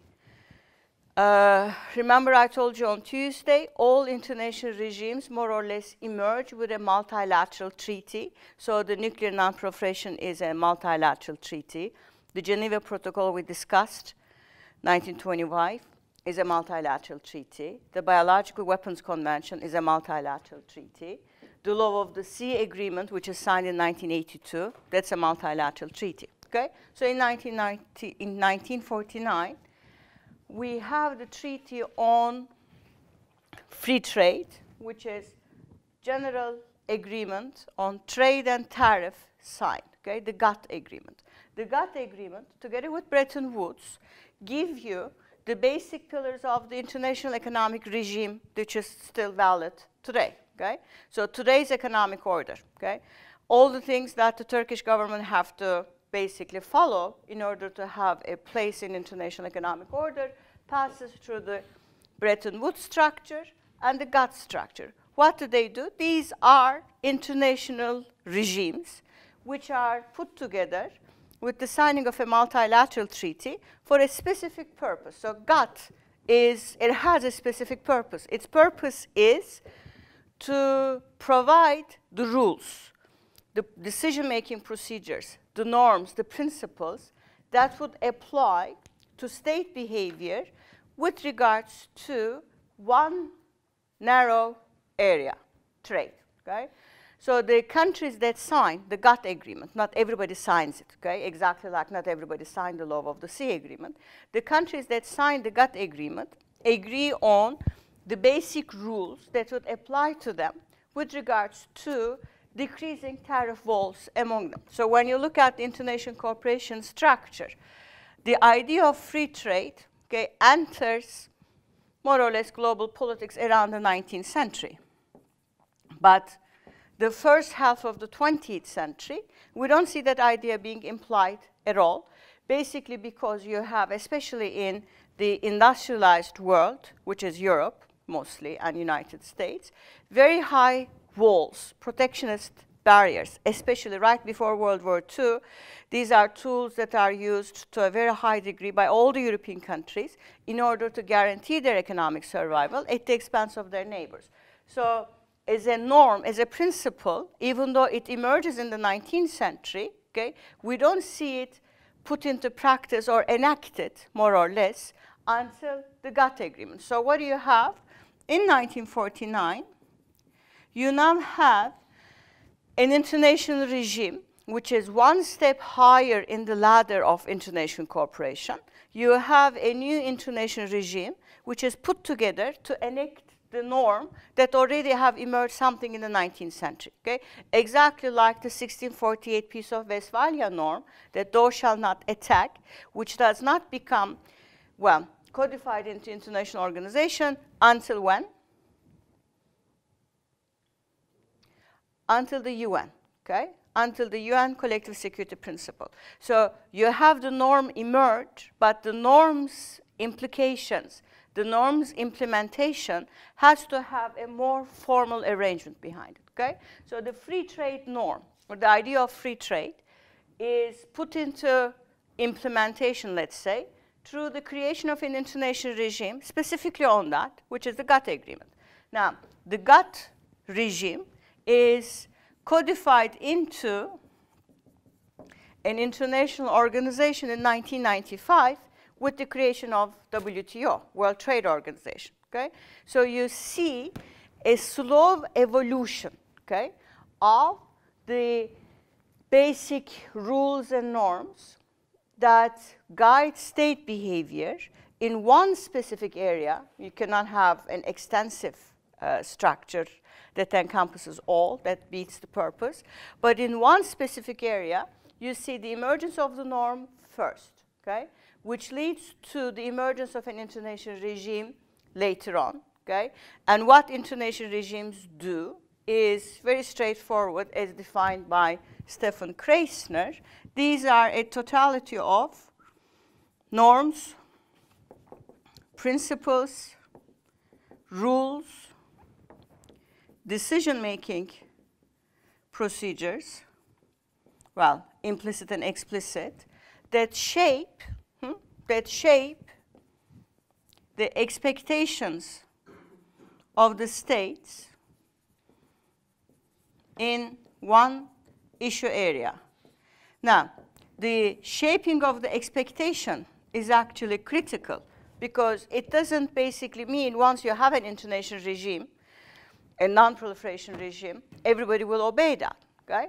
You will always have outliers, as we discussed on Tuesday. Syria, for example, despite the majority of the world's population following the chemical rules, it is defaulting, okay? But we now know, through the existence of an intonation regime on chemical weapons, or Syria also knows, what might happen when it violates these rules, okay? So these existence of implicit and explicit norms, principles, rules, decision-making procedures basically shape the expectations of states with regard to the possible consequences of their actions on that issue area, okay? So if there is a nuclear non-proliferation regime, okay, and if you're, let's say, North Korea or Iran, that don't follow the rules, decision-making procedures, what have you, of the nuclear non-proliferation, you know that you might actually face significant action from the international community. So it doesn't mean it will prevent certain actions, but it just means that it basically shapes what states would expect as to what would happen. What is this? What does this provide into the system? Information, okay? This provides information into the system. In the absence of this, you only have uncertainty. What causes uncertainty? Anarchy, okay? Once you create an intonation regime, okay, gut regime, even if not all countries follow that, okay, even if not all countries would be party to that, there is now a new game in town. You know the rules, okay? There are now certain rules, and the rules also tell you what might happen if you don't follow these rules, okay? The implementation of intonation regimes, of course, is often problematic in the absence of an international organization. That's the reason why it sits in between the norms and the organizations. It's less formal than an organization, but more formal than norm. So GATT is a very good illustration, and the GATT regime gives you the basis of the international trade system.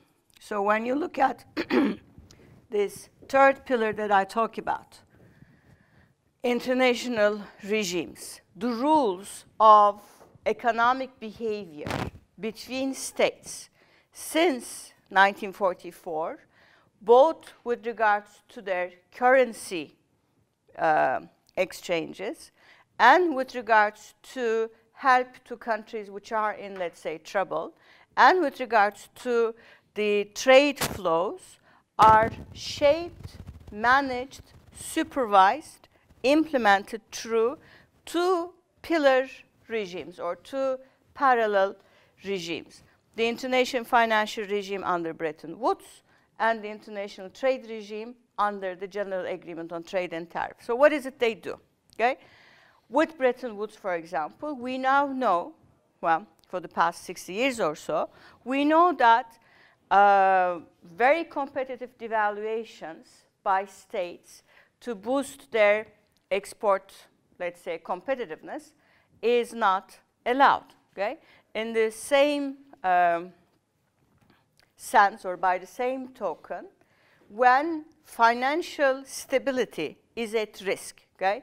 When, for example, there is a major economic crisis in Turkey, okay? 1994, 2001. Or when there is a major, again, crisis in Argentina in 1994, 2001, who do we know would step in to stabilize both the countries in debt and the International Financial Order? Who steps in? The IMF, precisely, okay? So the presence of the IMF is a safety valve, actually, not only for states that go under debt, but also for international financial stability. Now, why is international financial stability important? What would happen if Argentina, Brazil, Turkey is bankrupt, okay? What is the implication? What if these countries, you know, are in complete, of course, Turkey is no longer in that good position, neither is Argentina or Brazil. But we have seen this since 1978 specifically, okay? 1978 is when you have a major global economic crisis together with a couple of years of recession, very similar to what's being now at play. We have a similar situation in Turkey in 2001, you know, very, very recently. So why would it matter if a few countries go bankrupt? Why should the IMF care? And who do you think would be, okay, let me actually also tell you that. The IMF operates as a controller of, you know, lending and as a lender of last resort as well. So states in trouble could directly borrow from the IMF, or they also need the IMF's green light to borrow from international banks, okay? So IMF is a regulator, okay? Think of that as a thermostat of some sort. At the same time, the IMF has a specific budget, and its budget is contributed to or from the large industrialized countries. Do we give money to IMF? Do you think Turkey gives money to the IMF? Yes, okay. Things have changed. We were a lender from the IMF for a very long time. Well, for the past 10 years or so, now we don't borrow that much money from the IMF. But starting next January, Turkey is going to contribute $5 billion to the IMF's budget. Now, if you contribute to the IMF's budget, who do you think would be the biggest contributor to the IMF budget? The United States. The original frame, 1945. Whoever contributes, the largest amount of money to the IMF budget would have the largest voting rights in the IMF. So the US, and why would it be the US, by the way? Why do you think it's the US? It was in 1944 the hegemon, okay? It was the strongest economy in the world, okay? That's also critical for you to capture the fluctuations and changes today. So in 1945, 44, 45, there was no other country in the world that could actually balance economically the United States. So it would have the highest contribution to the IMF budget, and it would have the highest voting weights. Who do you think followed the United States in that? You know, after the US, who do you think would be the largest? Yeah, the Western European countries, United Kingdom, France, Germany, once it was, you know, welcomed back into the system in the mid-1950s. So we actually see, and this is also very important, in the post-World War II period, a US-Europe/EU later on partnership, okay? They shaped together the institutions of global governance, okay? And they also accounted for more than 50% of the world GDP. So together for about 50 years, let's say, 50 to 55 years, the United States and the European Union, okay, constituted the world's largest economies, okay? They had the highest trade flow, so the GATT regime, this is also important when you look at the trade flows, okay? The world's largest exporter today is still the European Union, largest importer, not exporter, largest importer. They have the highest amount of trade flows among them.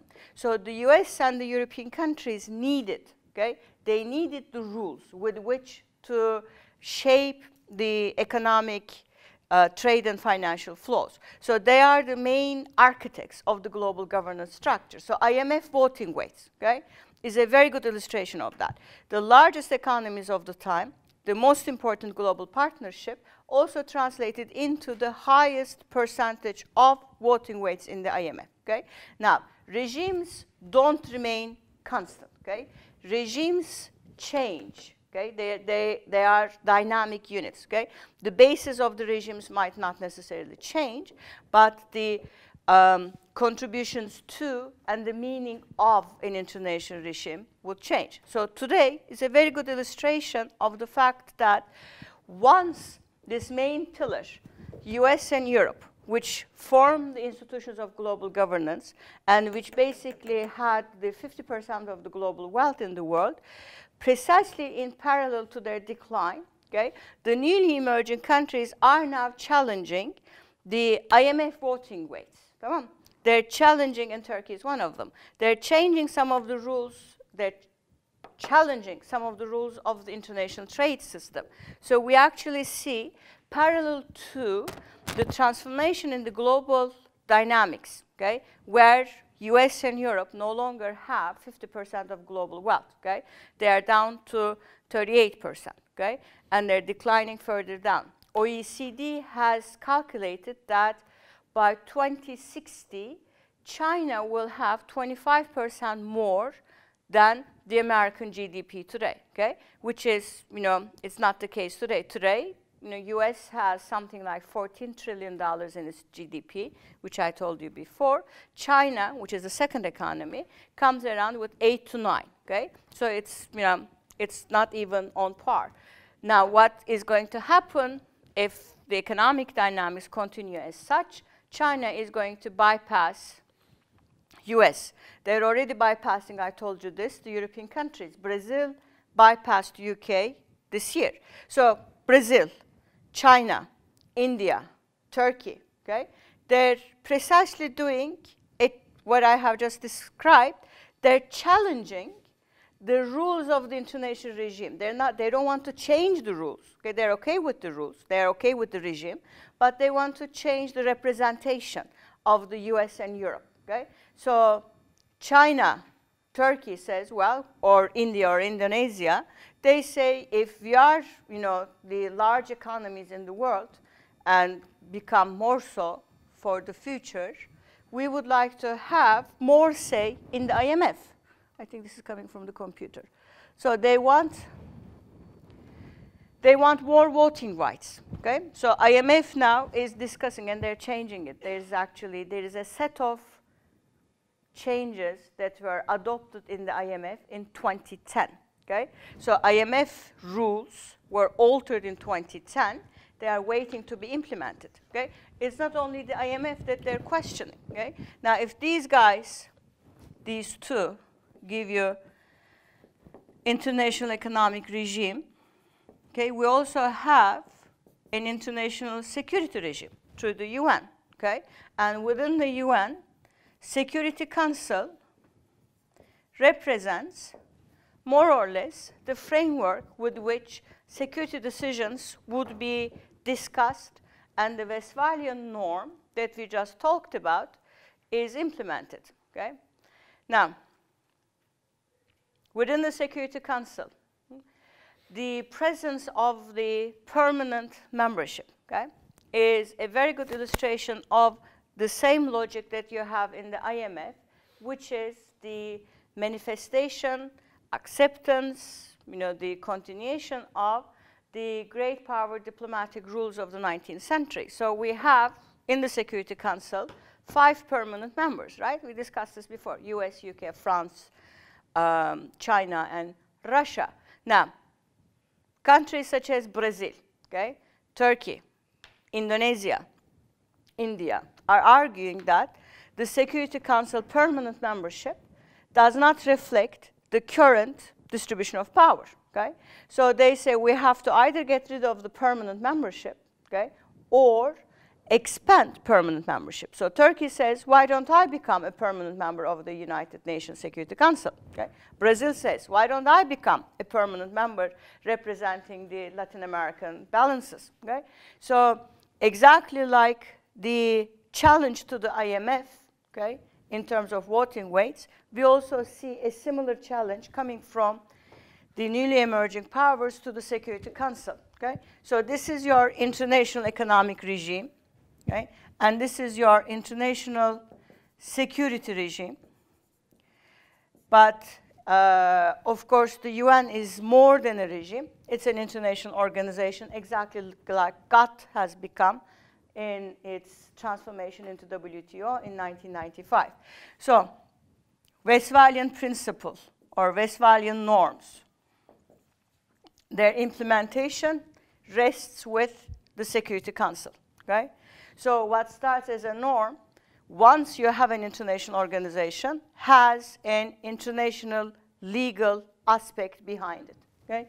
Non-proliferation, everything that goes through non-proliferation is through the UN. There is actually an international organization for that, okay? I could write it over there. If the regimes that we have here for non-proliferation, Chemical Weapons Convention 25, Biological Weapons Convention 72, and Nuclear Non-Proliferation Treaty 1968, the organization that's responsible to do that, so the NPT, the Geneva Convention, and the biological, if these are the regimes, the international organization responsible for the supervision of all the countries and the implementation of these rules is, there is an international organization for that called International Atomic Energy Agency, okay? So it has, and it's part of the UN network. This agency, for example, has the complete right to both implement the rules of the regimes and to sanction those countries, you know, to suggest, let's say, sanctions those countries that are violating it. Okay?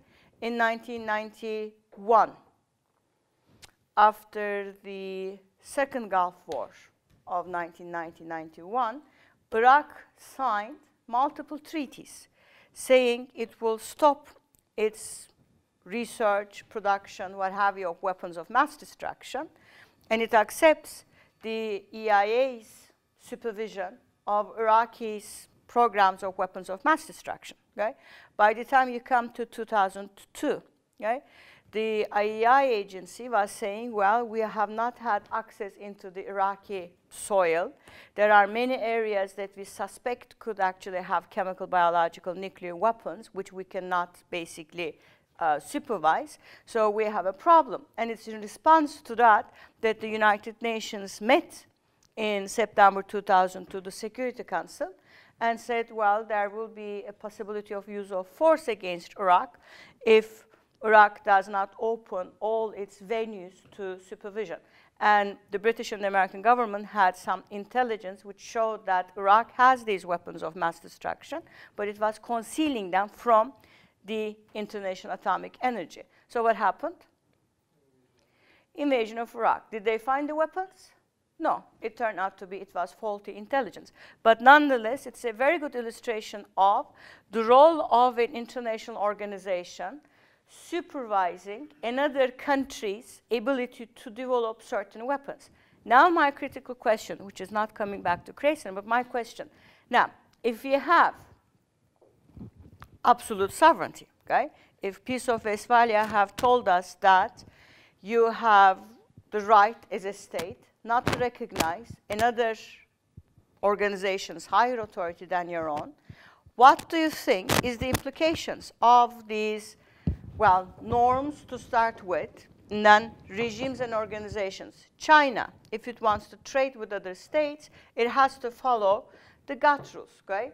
China became a member of WTO very recently, okay? Russia became a member of WTO very, very recently, okay? Once they become members of World Trade Organization and adopt the GATT regime, okay, they have to have certain types of behavior following trade rules, okay? They cannot have very high tariff barriers, let's say, to other countries' trades. So the WTO through its existence and the rules that it brings, tell states basically what to do, okay?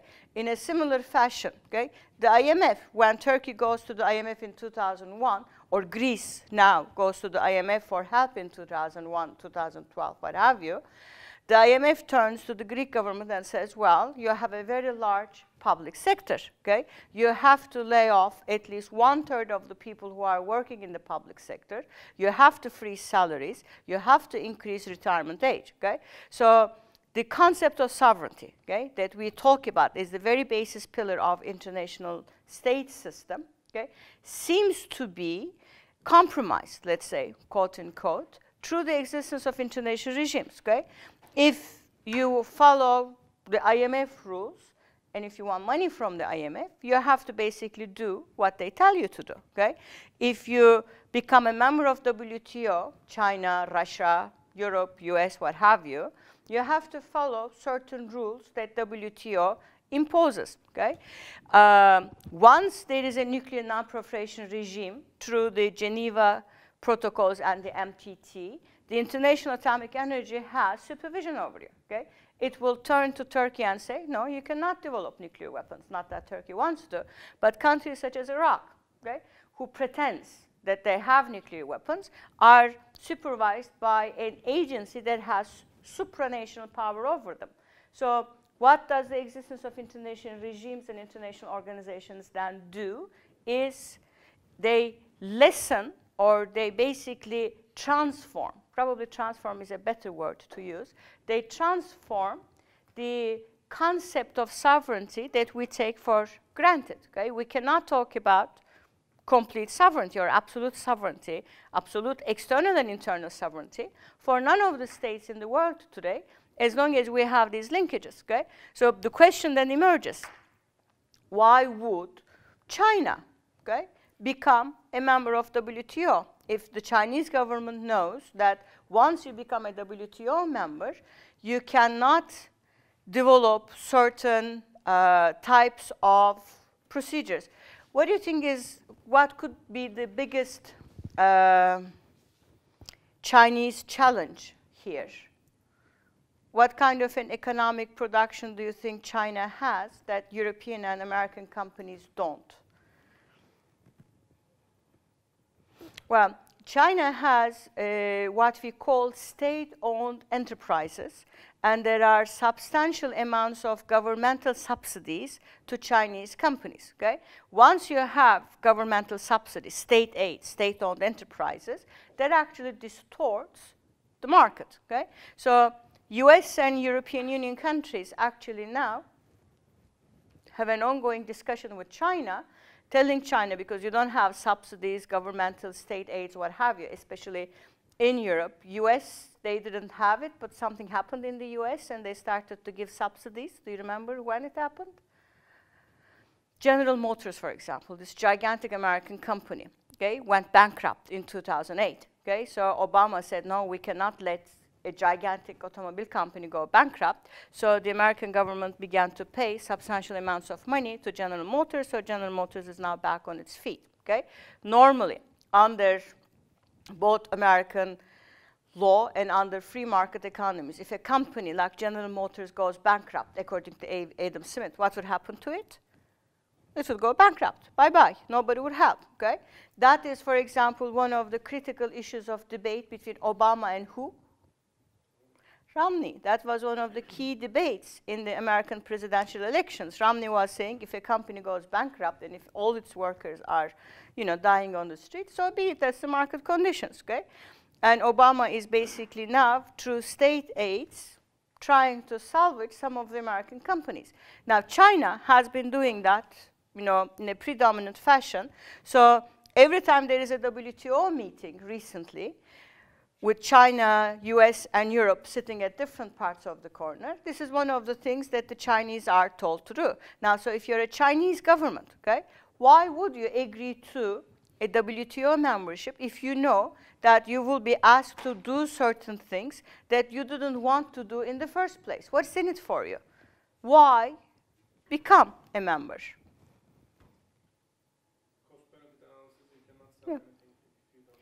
Okay, so the benefits of following the rules of the international regimes, no matter how restrictive they might be, are worth the possible material costs. That's an basically utilitarian explanation. So all institutionalists basically are rationalists who argue that, okay, the existence of institutions, okay, enable states with reduced uncertainty through increased information, and institutions enable the presence or, you know, the expansion of a convergence of interests. Okay? China and US also have a common interest in continuing free trade, and they have a common interest in keeping the trade flows between them more or less continue as such. So if there are certain material costs to do that for the larger material gain of increased economic flows, they accept these. This is precisely what Keohane argued in 1984. Okay? Now, precisely because institutional mechanisms work on a rationalist basis, Keohane said or posed us a question. Now, Bretton Woods had its biggest challenge in 1971, when the American dollar could no longer back the gold that was deposited in the Federal Reserve, and President Nixon declared in 1971 that the fixed exchange rate system no longer applies to the United States, and the United States unilaterally declares that they are not bound by the gold standard. Okay? So Bretton Woods was expected to collapse. It didn't. Okay? So for Keohane, that's an interesting puzzle. Okay? Why did the institutions continue even when the hegemon, the US in this case, declines after hegemony? What makes institutions continue, sustain themselves, remain, and they, not only they continued in the post-1980 period, they also have become much stronger. GATT became WTO. Okay? So not only, and nuclear non-proliferation had a very strong agency backing it up. Law of the Sea, which was signed in 1982, is transformed into an international organization. So why do these institutions continue? Okay? So Keohane says it's a very straightforward answer. Institutions provide mutually beneficial outcomes for all the players, despite the fact that they bring constraints to their independent decision-making rights on the issue areas on which these institutions actually apply. Okay? So institutions are mutually beneficial for all states, precisely because, as Alican have said a few moments ago, we have an anarchical world. In an anarchical world, you need a tool, you need an instrument, okay, that would enable at least the states to have some form of information about what their player, what their other players, what their neighbors could do. Okay? Some form of information as to what might happen if you violate a specific rule, Now, that in return takes you back to everything you're learning in games and strategic behavior class with respect to cooperation.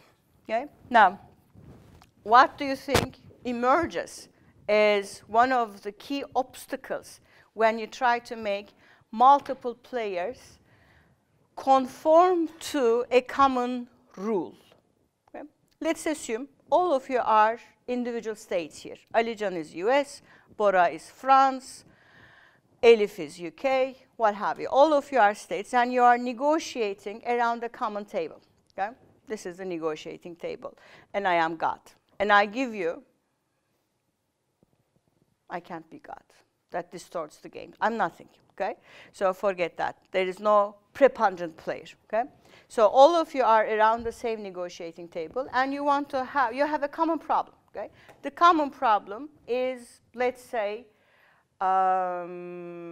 climate change. Okay? The common problem is the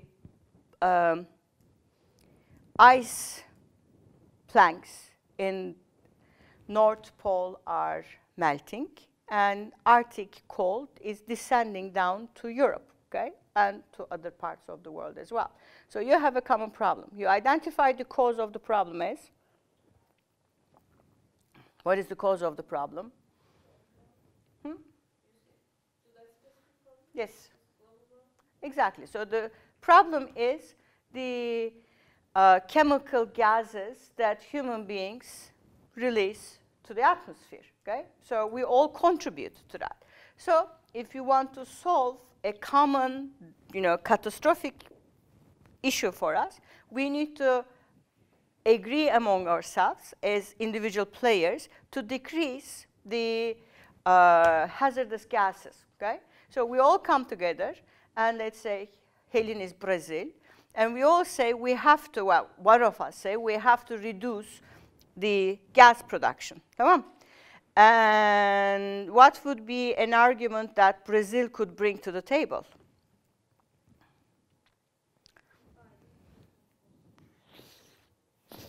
Let me pose it in a different manner. Maybe we can say I'm not producing so much. It's USA and China who are doing this. So they will decrease their production. Very good.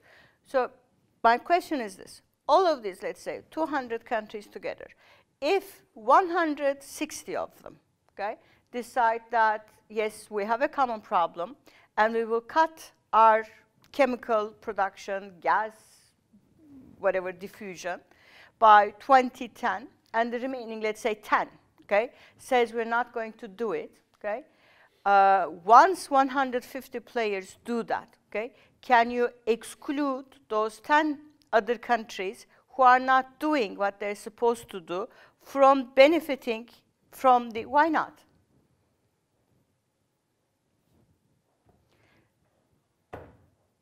Betül is wearing boots, okay? She bought the boots for herself, so she's enjoying the benefits of the boots. Can Helen say, give me your boots and I'll wear them tomorrow? Probably not. Okay, can she go into Betül's room and get her boots? No.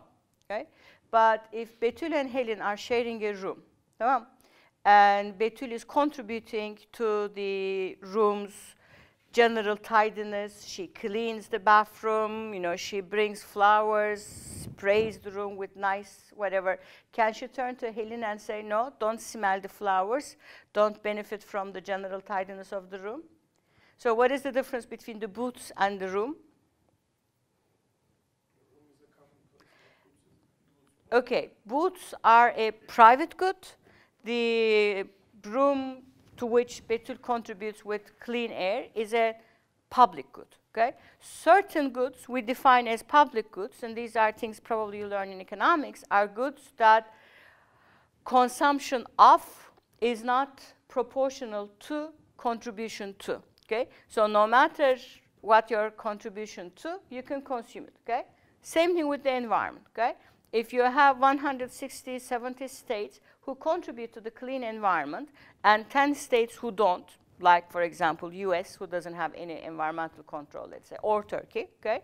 You could not basically limit their consumption of better quality air, or you cannot prevent them from benefiting when the northern pole stops melting away, okay? So these countries that consume a public good without contributing to that public good are called what?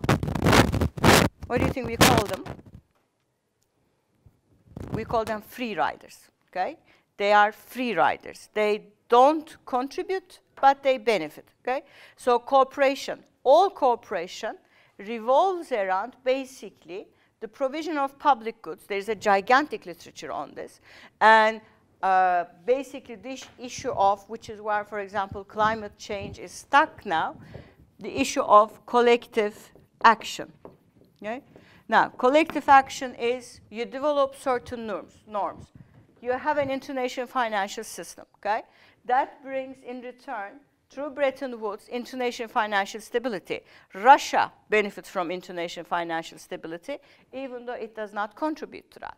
Expansion of trade through General Agreement on Trade and Tariff, or clean environment through Kyoto Protocol, which is an international regime on environment.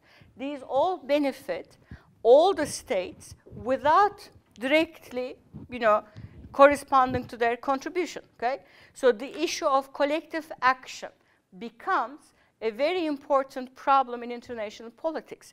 Keohane says collective action problem is solved when you have an hegemon. So the hegemon turns to the rest of the players and say, do this, do that, do that. So Bretton Woods, GATT, UN, they all emerged after World War II through the hegemonic power of the United States. Once that declines, the collective action problem is back in full force, and you always have free riders, okay? US free riders is a free rider on the Kyoto Protocol. China was a free rider under international free trade. It benefited from free trade without necessarily contributing to that until it became a WTO member. So the nature of the product, free trade, collective good, okay? Clean environment, collective good. Security, okay? The fact that thou shalt not attack another sovereign state is a free, it's a collective good that applies to all the states. So Iraq, free rides on the international security principle, what invades Kuwait. So free riders in international politics becomes one of the critical elements making cooperation hard. Okay. We'll continue on.